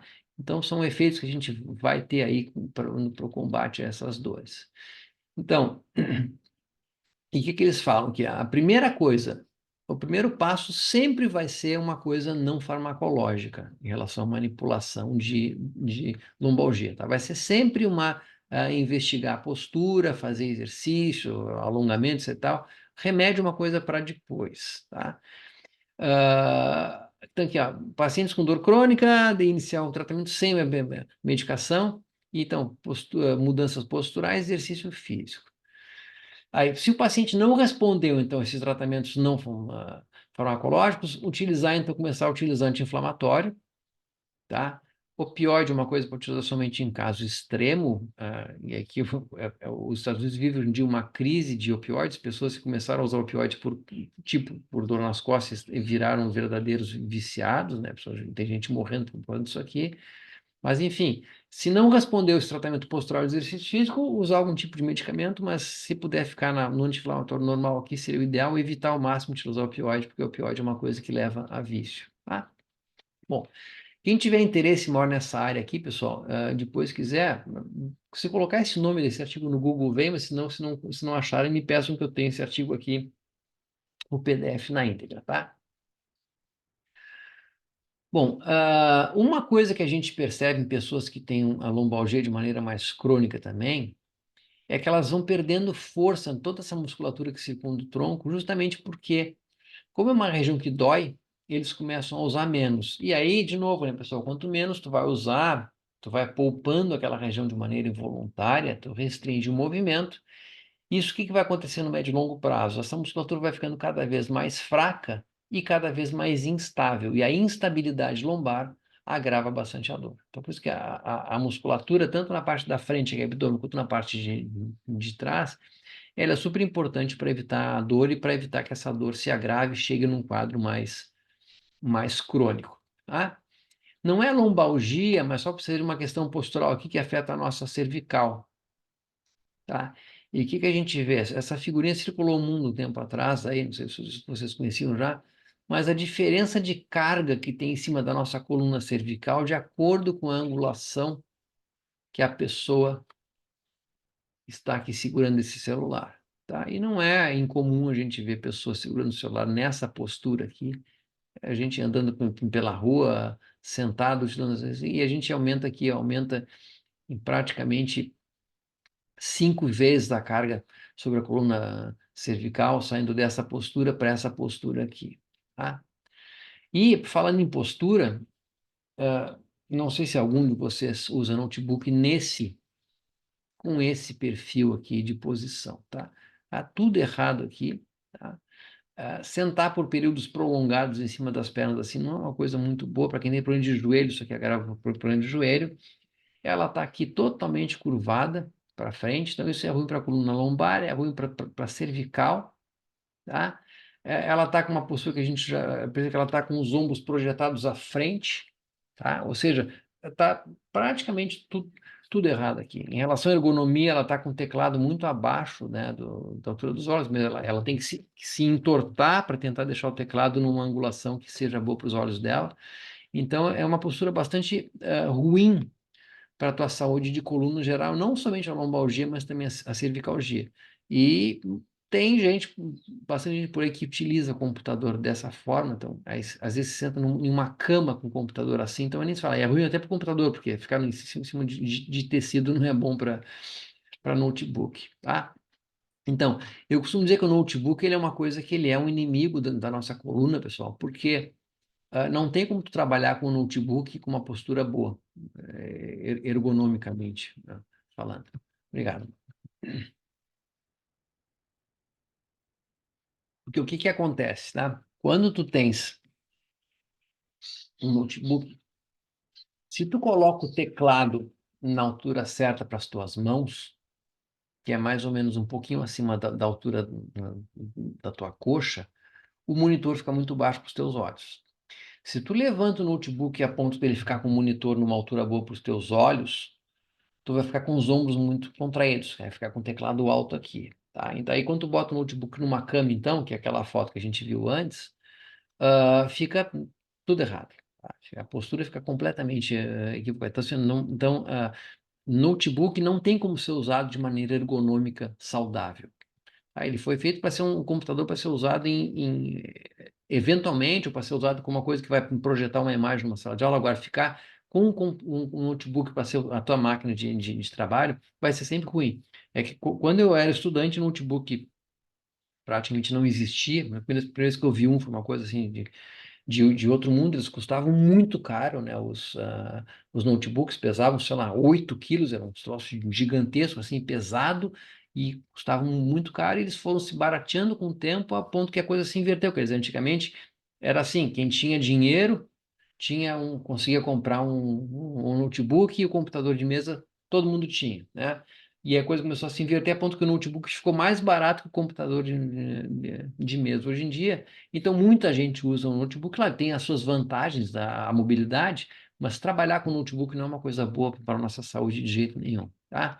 Por causa disso aqui, ó, a gente tem, essa aqui é a postura considerada ergonômica para trabalhar com computador, em que tu tens uma altura do chão, que é mais ou menos a tua altura da tua perna, tu fica com o teu joelho flexionado a 90 graus, mais ou menos, tá? Tu tens um teclado que fica um pouquinho acima da tua altura das coxas aqui, e um monitor que ele fique mais próximo do nível dos teus olhos, tá? E uma distância também entre os teus olhos e o monitor. Essa configuração aqui ela é impossível de ser obtida com o notebook. Tá? É impossível tu conseguir fazer isso aqui, porque o teclado está atrelado ao monitor sempre. Então, como eu falei, se tu botar o teclado na altura certa, o monitor fica muito baixo. Se tu subisse essa mesa para botar o notebook aqui em cima, tu ia ficar com os ombros para cima, o que também é prejudicial. Então, não existe certo de trabalhar com notebook em termos ergonômicos. O que dá para fazer é isso aqui. Tá? Então, olha, a minha máquina de trabalho é o meu notebook, mas enfim, onde tu vai trabalhar, se tu conseguir colocar o notebook mais alto, utilizar um mouse e teclado externos, isso ajuda bastante. Tem gente que trabalha com notebook fechado, sem utilizar o monitor dele, utiliza um monitor externo, o cara liga o notebook no mouse, no teclado e no monitor, ele só usa como se fosse a máquina ali, o notebook dele, mas ele está sempre olhando para o monitor e com as mãos no mouse e no teclado, tá?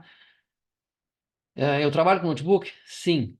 Quando? Só quando eu estou na SF. Então, quando eu estou lá entre uma aula e outra, ou no horário de almoço que eu fico na faculdade, aí eu trabalho com notebook, exatamente como está esse cara aqui, tá? Mas não é uma coisa que é o meu dia a dia. Meu dia a dia normal em casa de trabalho é numa máquina ligada com mouse, com teclado, com uma CPU grande e um monitor, que é uma televisão que eu uso presa à parede aqui, quer dizer, na postura, tentando ser uma postura um pouco mais correta, porque trabalhar o tempo inteiro assim não é uma coisa muito boa para a nossa saúde geral, tá?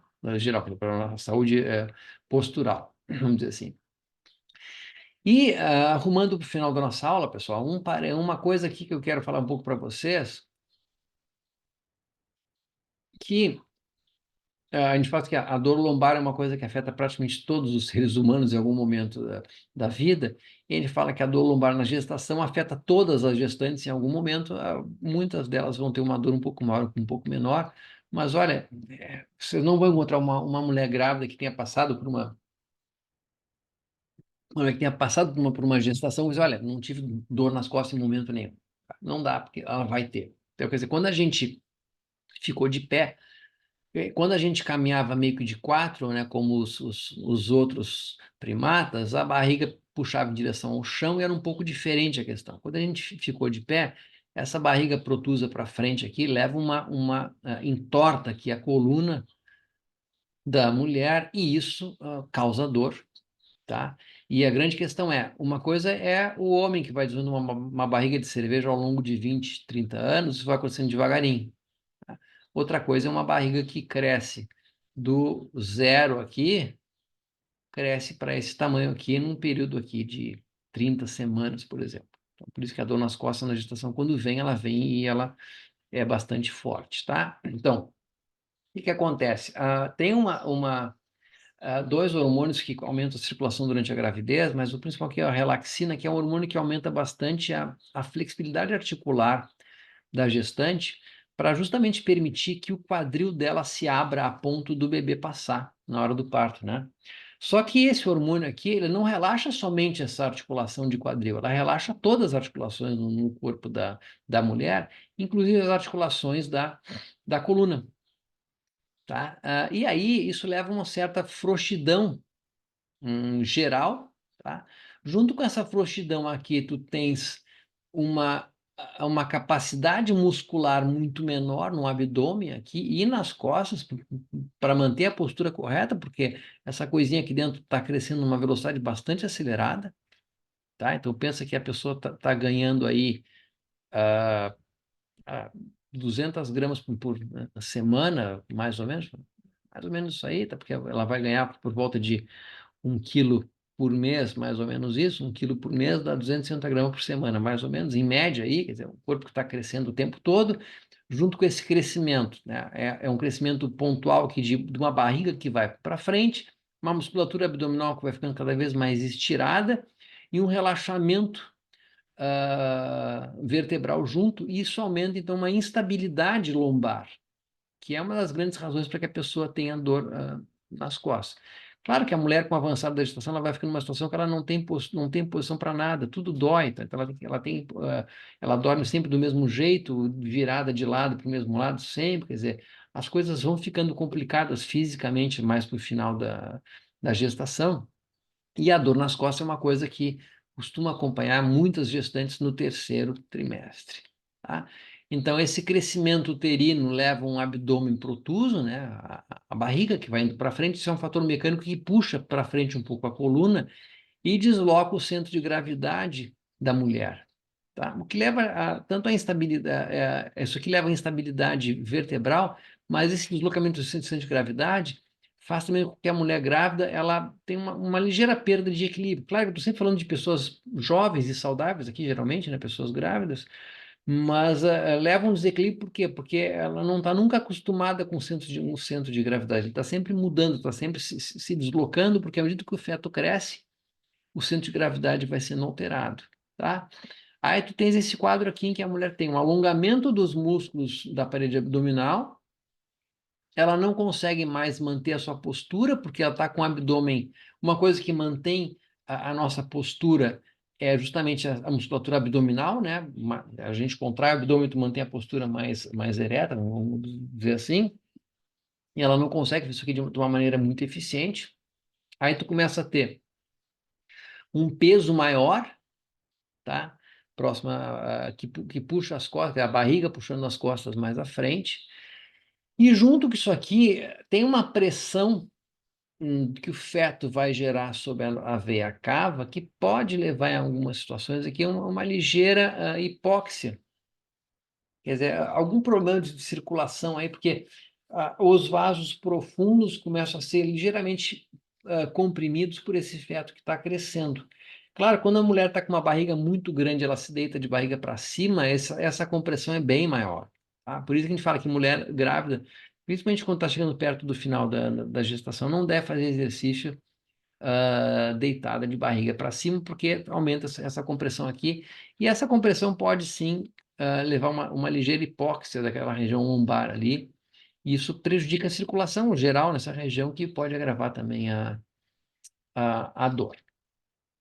Bom, esse aqui é um artigo que a gente fez aqui em Pelotas, a gente fez com a corte de 2015, tá? O Eduardo Caputo, que é nosso ex-aluno da ESEF, aqui encabeçou esse artigo aqui. E o que que a gente viu em relação à dor nas costas e atividade física durante a gestação?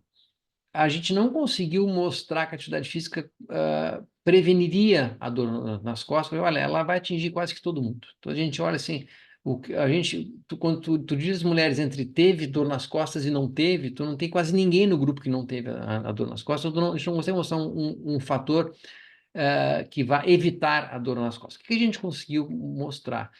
Uma grande proteção contra a incapacidade. Então, quer dizer, dor nas costas todo mundo teve, só que as mulheres ativas tinham uma dor nas costas que não chegava a deixá-las incapacitadas. Quer dizer, daria para dizer assim, a dor do tipo sim, não, todo mundo teve, mas tu vai olhar em relação à gravidade, a atividade física protegeu bastante em relação à gravidade dessa dor lombar durante a gestação, tá? E se a mulher foi ativa em pelo menos 2 trimestres da gestação, essa proteção para a incapacidade ela era maior ainda.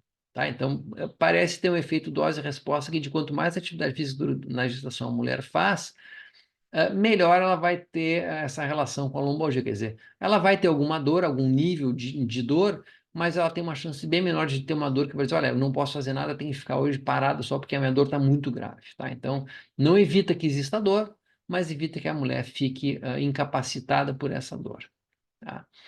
E exercício na água, de novo, mesmo para pessoas não grávidas, é uma coisa que é interessante, mas eu nem gosto muito de falar em exercício na água quando eu falo em relação à gestação, porque eu sei que não pertence à realidade de 99% das mulheres grávidas, tá? Então, mas enfim, é uma coisa que ela é interessante. E coisas que possam também estabilizar um pouco a musculatura abdominal podem ajudar a evitar um pouco essas dores mais graves, tá? Mas nesse artigo que a gente viu agora em relação à atividade física e gestação, não teve nenhuma atividade muito específica, dizer tal atividade, mas a gente viu a atividade física como um geral, assim, e mesmo assim a gente viu esse efeito protetivo aí contra as dores mais graves, tá? E uma outra coisinha que tem a ver com a nossa coluna lombar, pessoal, é a ciatalgia, a dor no ciático. Tá? Me lembro muito da minha avó. Minha avó dizia, meu ciático está me matando. Isso era muito comum.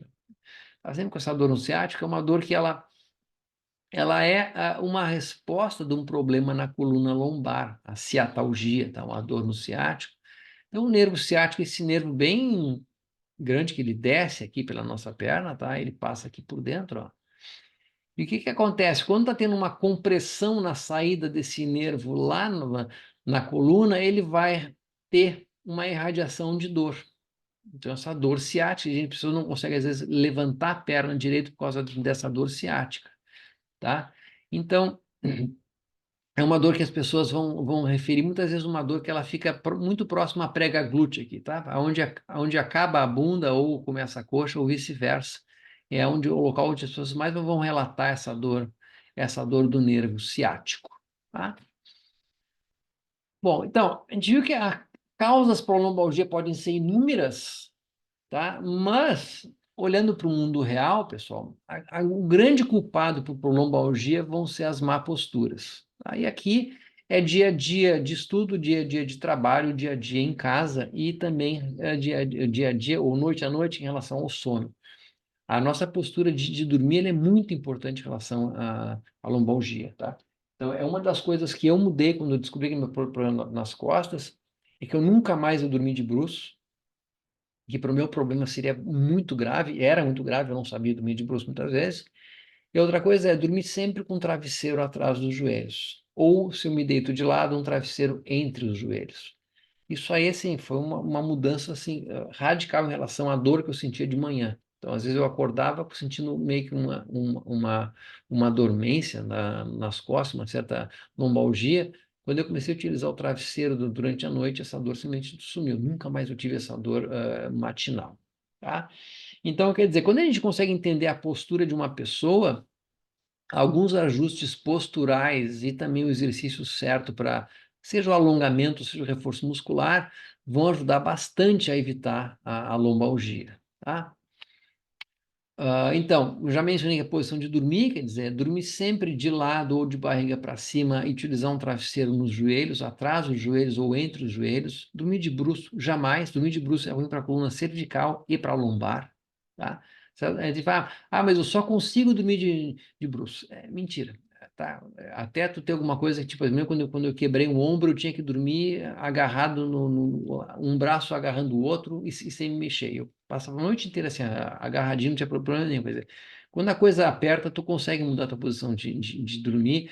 Pode ser instintivo, tu voltar durante a noite e te deitar de bruços, mas, sei lá, muda alguma coisa no teu travesseiro, alguma coisa assim que te dificulte que tu volte para essa postura.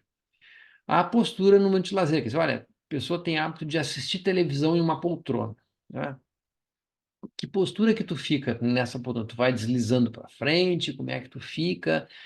E aqui pode colocar também o lazer em relação à prática esportiva também, tá? O que que tu faz que pode ser bom ou ruim para a tua coluna? Já comentamos a questão para trabalhar e para estudar, tá? Então, desde a posição com que tu vai segurar um tablet, um livro, um celular ou um notebook, tudo isso que tu vai ter que ler, por exemplo, como é que tu está em relação à tua postura nesses momentos, tá? A maneira de se sentar, aquela pessoa que se senta e vai deslizando para frente, deixa aquela coluna que fica ah, totalmente torta, assim, né? Aquela coisa bem antiga de postura para se sentar que cobravam nas escolas antigamente, é uma coisa que é importante, tá? Mas mais importante que a maneira de sentar é não ficar muito tempo sentado, tá? Então, longos períodos na mesma posição vão dificultar com que o disco vertebral se mantenha hidratado, tá? E é uma coisa que a gente precisa evitar, seja muito tempo sentado, muito tempo de pé. Dá uma olhada se teu travesseiro e colchão, como é que eles estão em relação à idade, tem aqueles colchões que já estão totalmente côncavos, assim, a pessoa deita, né, parece uma concha, que é aquele colchão ali, não é uma coisa muito legal para tua coluna, tá? E calçados também, pessoal, o uso de salto alto é uma coisa que vai com o tempo aumentar a chance da pessoa ter lombalgia também, tá? Então cuidado com isso aqui. E como é que tu carrega e levanta peso? Aquela coisa, olha, não faz força com a coluna, tu agacha, vai até o chão, pega a cara que tem que pegar e faz força com as pernas e não com a coluna, por exemplo, tá? Bom, quando a pessoa aparece com um quadro de lombalgia, a gente não pode olhar somente para o exercício físico que essa pessoa faz. Tem que entender a vida toda dela, no que ela trabalha, o que ela faz, tá? Então, levar em consideração essas posturas que eu estou comentando há horas aqui de trabalho, no carro, no ônibus, dormindo, assistindo televisão, comendo, estudando, quer dizer, levar em consideração tudo isso aqui, porque muitas vezes, quando tu vai fazer exercício físico, olha, tu faz exercício, tudo tem que fazer, a pessoa não melhora. Mas claro que o resto todo tá errado. Então, lembrando que o exercício físico numa academia, por exemplo, ela vai 3 horas por semana. E ela tem mais 165 horas que ela está nessas coisas aqui. Ou seja, é difícil tu conseguir em 3 horas reverter um quadro se as outras 165 horas estão levando a piora desse quadro, tá? Então, dá uma olhada no geral, dessa pessoa. Já falei inúmeras vezes isso aqui, então, ficar sentado é a pior coisa que tem. Eu evito ao máximo ficar sentado. Eu estou sentado aqui hoje, mas eu estava de pé praticamente o dia inteiro antes disso, tá? Porque sempre que eu posso, eu como em pé, inclusive, porque eu evito porque o exame comprovou que eu já tenho de coluna, né? Então, eu quero, desculpa, eu não quero piorar o meu problema de coluna. E a gente sabe que algumas pessoas trabalham com coisas que são bastante prejudiciais para a coluna, tá? Então, eu já dei o exemplo do pedreiro, por exemplo, tá? Que tem posturas ruins e excesso de carga muitas vezes. Tem gente que trabalha muito com torção de coluna, tipo caixa, às vezes eu fico vendo as gurias, são caixas, pega uma caixa de leite assim e gira por cima, assim, cara. Essa torção de coluna, ainda mais com carga, não é uma coisa muito interessante. E tem profissões que fazem com que a pessoa precise ficar parada muito tempo. Tipo, olha, a pessoa trabalha com cirurgias. O cara tem que ficar curvado em cima de um corpo ali durante 4, 6, 8, 10 horas, às vezes. E isso aí não é uma coisa muito boa para a coluna também. Então, o que pode ser feito em cada um desses casos aqui? Às vezes tu consegue, de algumas formas, contornar um pouco as coisas. Às vezes tu pode fazer algumas mudanças. O grande interessante seria interrupções, quer dizer, olha, te levanta, anda e te mexe um pouco, isso seria o ideal em todas as situações, tá? E na idade escolar, além de ser uma idade em que eles têm uma postura que geralmente não é uma postura muito boa quando eles se sentam, tem uma questão da mochila também. Deixa eu ver. Que a mochila, pessoal, ela não deveria ultrapassar muito 10% do peso da criança, tá? Ou seja, pega uma criança em idade de início de escola, aí, que ela pese 25 quilos, uma criança de 7 anos por aí, a mochila não pode pesar mais do que uns 2 quilos, 2,5 quilos. Esse seria o ideal para uma criança conseguir carregar, tá? Muitas vezes o colégio tem exigências de materiais 1.000, que a pessoa vai uma criança lá com uma mochila de 6 quilos, por exemplo, uma criança de 25 quilos com uma mochila de 6, por exemplo, é um problema bastante grave. As mochilinhas com rodinha ajudam um pouco nisso hoje em dia, tá? Por outro lado, as crianças estão cada vez mais preguiçosas, não querem carregar nada. Mas além dessa questão do peso também, tem uma questão que é a posição em que a mochila está. Tá? E eu não sei por que cargas d'água que a gurizada hoje em dia tem uma moda meio ridícula que é de carregar a mochila lá embaixo. Tá? Não sei qual é a rebeldia hoje em dia, que tu não vê mais ninguém adolescente com uma mochilinha alta assim, tá? Que uma mochila que ela é menos prejudicial à coluna do que essa mochila que está aqui, por exemplo, tá? Só que tu não vai ver nenhum adolescente com uma mochila alta assim. Porque o legal hoje em dia é deixar tudo caindo, a mochila caindo, as calças caindo e a cueca aparecendo. Isso a gurizada acha legal hoje em dia. E ficam, parece uns retardados, caminhando tudo curvado, com a mochila lá embaixo, assim. Nunca entendi de onde é que saiu essa moda, mas enfim, é pior. Carregar a mochila na frente, às vezes, também é interessante, tá? A mochila de lado também é interessante, mas assim, a pior de todas é a mochila pesada nas costas e baixa, como está esse guri no meio aqui. É a pior postura que tem, tá? Então, pessoal, quando forem tratar alguém com lombalgia, pessoal, entendam também um pouco como é que é a carga cinesiológica de cada exercício que a pessoa está fazendo, tá? Então, às vezes a postura num leg press, a pessoa, ela fica deslizada na frente para fazer um leg press, ela curva demais a coluna, ela relata dor quando está fazendo isso aqui, vê se é uma questão de carga, se é uma questão de amplitude de movimento ou postura em que ela está sentada, para não agravar o problema, tá? Outra coisa que eu chamo a atenção para isso aqui, ó, entender a diferença que tem no mundo científico para o mundo real, tá? Então, o que eu falo isso aqui, ó? Por exemplo, agachamento, tá? Agachamento é um baita exercício. É um exercício muito bom.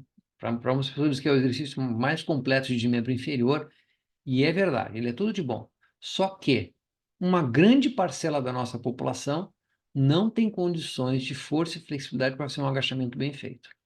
E aí ela faz um agachamento do jeito dela e acaba que ela piora algum desvio postural e pode começar a ter mais dor nas costas, por exemplo, tá? Então, o que eu faço aqui? Agachamento é melhor que um leg press? Ah, sim, tem vários motivos que é a questão de próprio cepção, de equilíbrio, você tem várias vantagens do agachamento em relação ao leg press no geral, assim, tá? Mas aí, a pessoa, o que é melhor, um agachamento mal feito ou um leg press, em que a máquina meio que guia a pessoa? Cara, faz um leg press, tá? Então, assim, essa diferença de que num mundo perfeito, com uma pessoa que seja muito boa em agachamento, o agachamento é muito bom. Só que se aquele agachamento vai ser por um aluno numa academia, que lá o professor ensinou ele a agachar num dia, virou as costas, nunca mais olhou, o cara tá lá agachando de qualquer jeito, muito provavelmente esse agachamento vai ser mais prejudicial do que benéfico para ele, tá? Por uma questão de agravar algum quadro patológico, algum quadro de lombalgia que essa pessoa tenha, tá? Outra coisa, ah, olhar, às vezes, a biomecânica em alguns exercícios, tá? Então, eu já vi assim, pessoas que relatam dor nas costas correndo ou após uma corrida, por exemplo. E aí tu vai ver, e são pessoas que às vezes que elas estendem muito a perna, jogam muito à frente a perna, tá? Eu não vou entrar aqui no mérito de mecânica de corrida, mas tem uma questão biomecânica que é quanto mais aberta for a tua passada, o quanto, qual é o pior quadro? Que a pessoa que abre muito a passada e bate muito com o calcanhar no chão lá na frente. Cada vez que ela faz isso aí, a coluna dela sofre um impacto, tá? E o que se sabe é que quanto mais à frente tu joga o pé, maior vai ser o impacto na coluna. Então, olha, a pessoa, ela te relata que ela não é normal uma pessoa ter dor nas costas por correr, tá? Então, assim, se a pessoa te fala que ela que dói durante a corrida, após a corrida, dá uma olhada, de repente ela pode estar abrindo demais a perna. Experimenta, olha, quem sabe, tenta encurtar um pouquinho a passada e ver se essa dor nas costas ainda permanece. Se não, olha, resolvemos o problema. Tu estava abrindo demais a passada e quando tu abre demais, tu bate muito com o pé e essa batida batia lá na tua coluna e só uma mudança de amplitude de passada, às vezes, reduz um pouco esse quadro de dor, tá? Então, veja, se a pessoa quando faz exercício tem dor ou após o exercício a dor aumenta, deve ter alguma coisa equivocada e tu precisa fazer uma avaliação melhor, um lado mais de cinesiologia, entender um pouquinho o movimento para recomendar alguma possível mudança biomecânica e vai testando para ver se tu consegue diminuir um pouco esse quadro de dor durante ou após o exercício. E pensamento final dessa fala aqui, pessoal, que a lombalgia, como ela é uma questão muito postural que envolve o dia inteiro de uma pessoa, né? Inclusive a noite de sono, fala que olhar para uma pessoa com lombalgia e querer focar somente na parte de exercício físico não vai a lugar nenhum, muitas vezes. Então, eu falei, é como querer tratar alguém com lombalgia através do exercício físico, sem avaliar o resto da vida dela, é como querer fazer um obeso emagrecer sem mudar nada na sua dieta. Deve ser muito infrutífero, tá? Então, sempre isso aí. Pessoa que aparece com lombalgia, ok, vamos testar esses exercícios aqui, mas precisamos conversar. Como é que tu dorme? No que tu trabalha? O que tu costuma fazer quando está em casa em momentos de lazer? Trabalha com computador? Como é que é a tua postura? Ver essas coisas e conversar com uma pessoa. Não que tu vai conseguir fazer a pessoa mudar completamente. Mas muitas vezes a pessoa, o público leigo, não sabe que, tipo, um travesseiro atrás do joelho pode ser uma grande diferença na vida dela em relação à dor nas costas. Quer dizer, esse tipo de coisa que tu tem que investigar e conversar com uma pessoa que vão ajudar na melhora do quadro geral dela e que vão fazer com que o exercício físico vai ter uma resposta melhor ainda no sentido de tentar diminuir a dor que essa pessoa tem, certo? E lembrando que são raros os casos que a pessoa tem que ficar parada por ter lombalgia, geralmente o exercício físico vai ser muito mais benéfico do que prejudicial, independente seja lombalgia aguda ou lombalgia crônica, certo? E encerramos por aqui essa aula.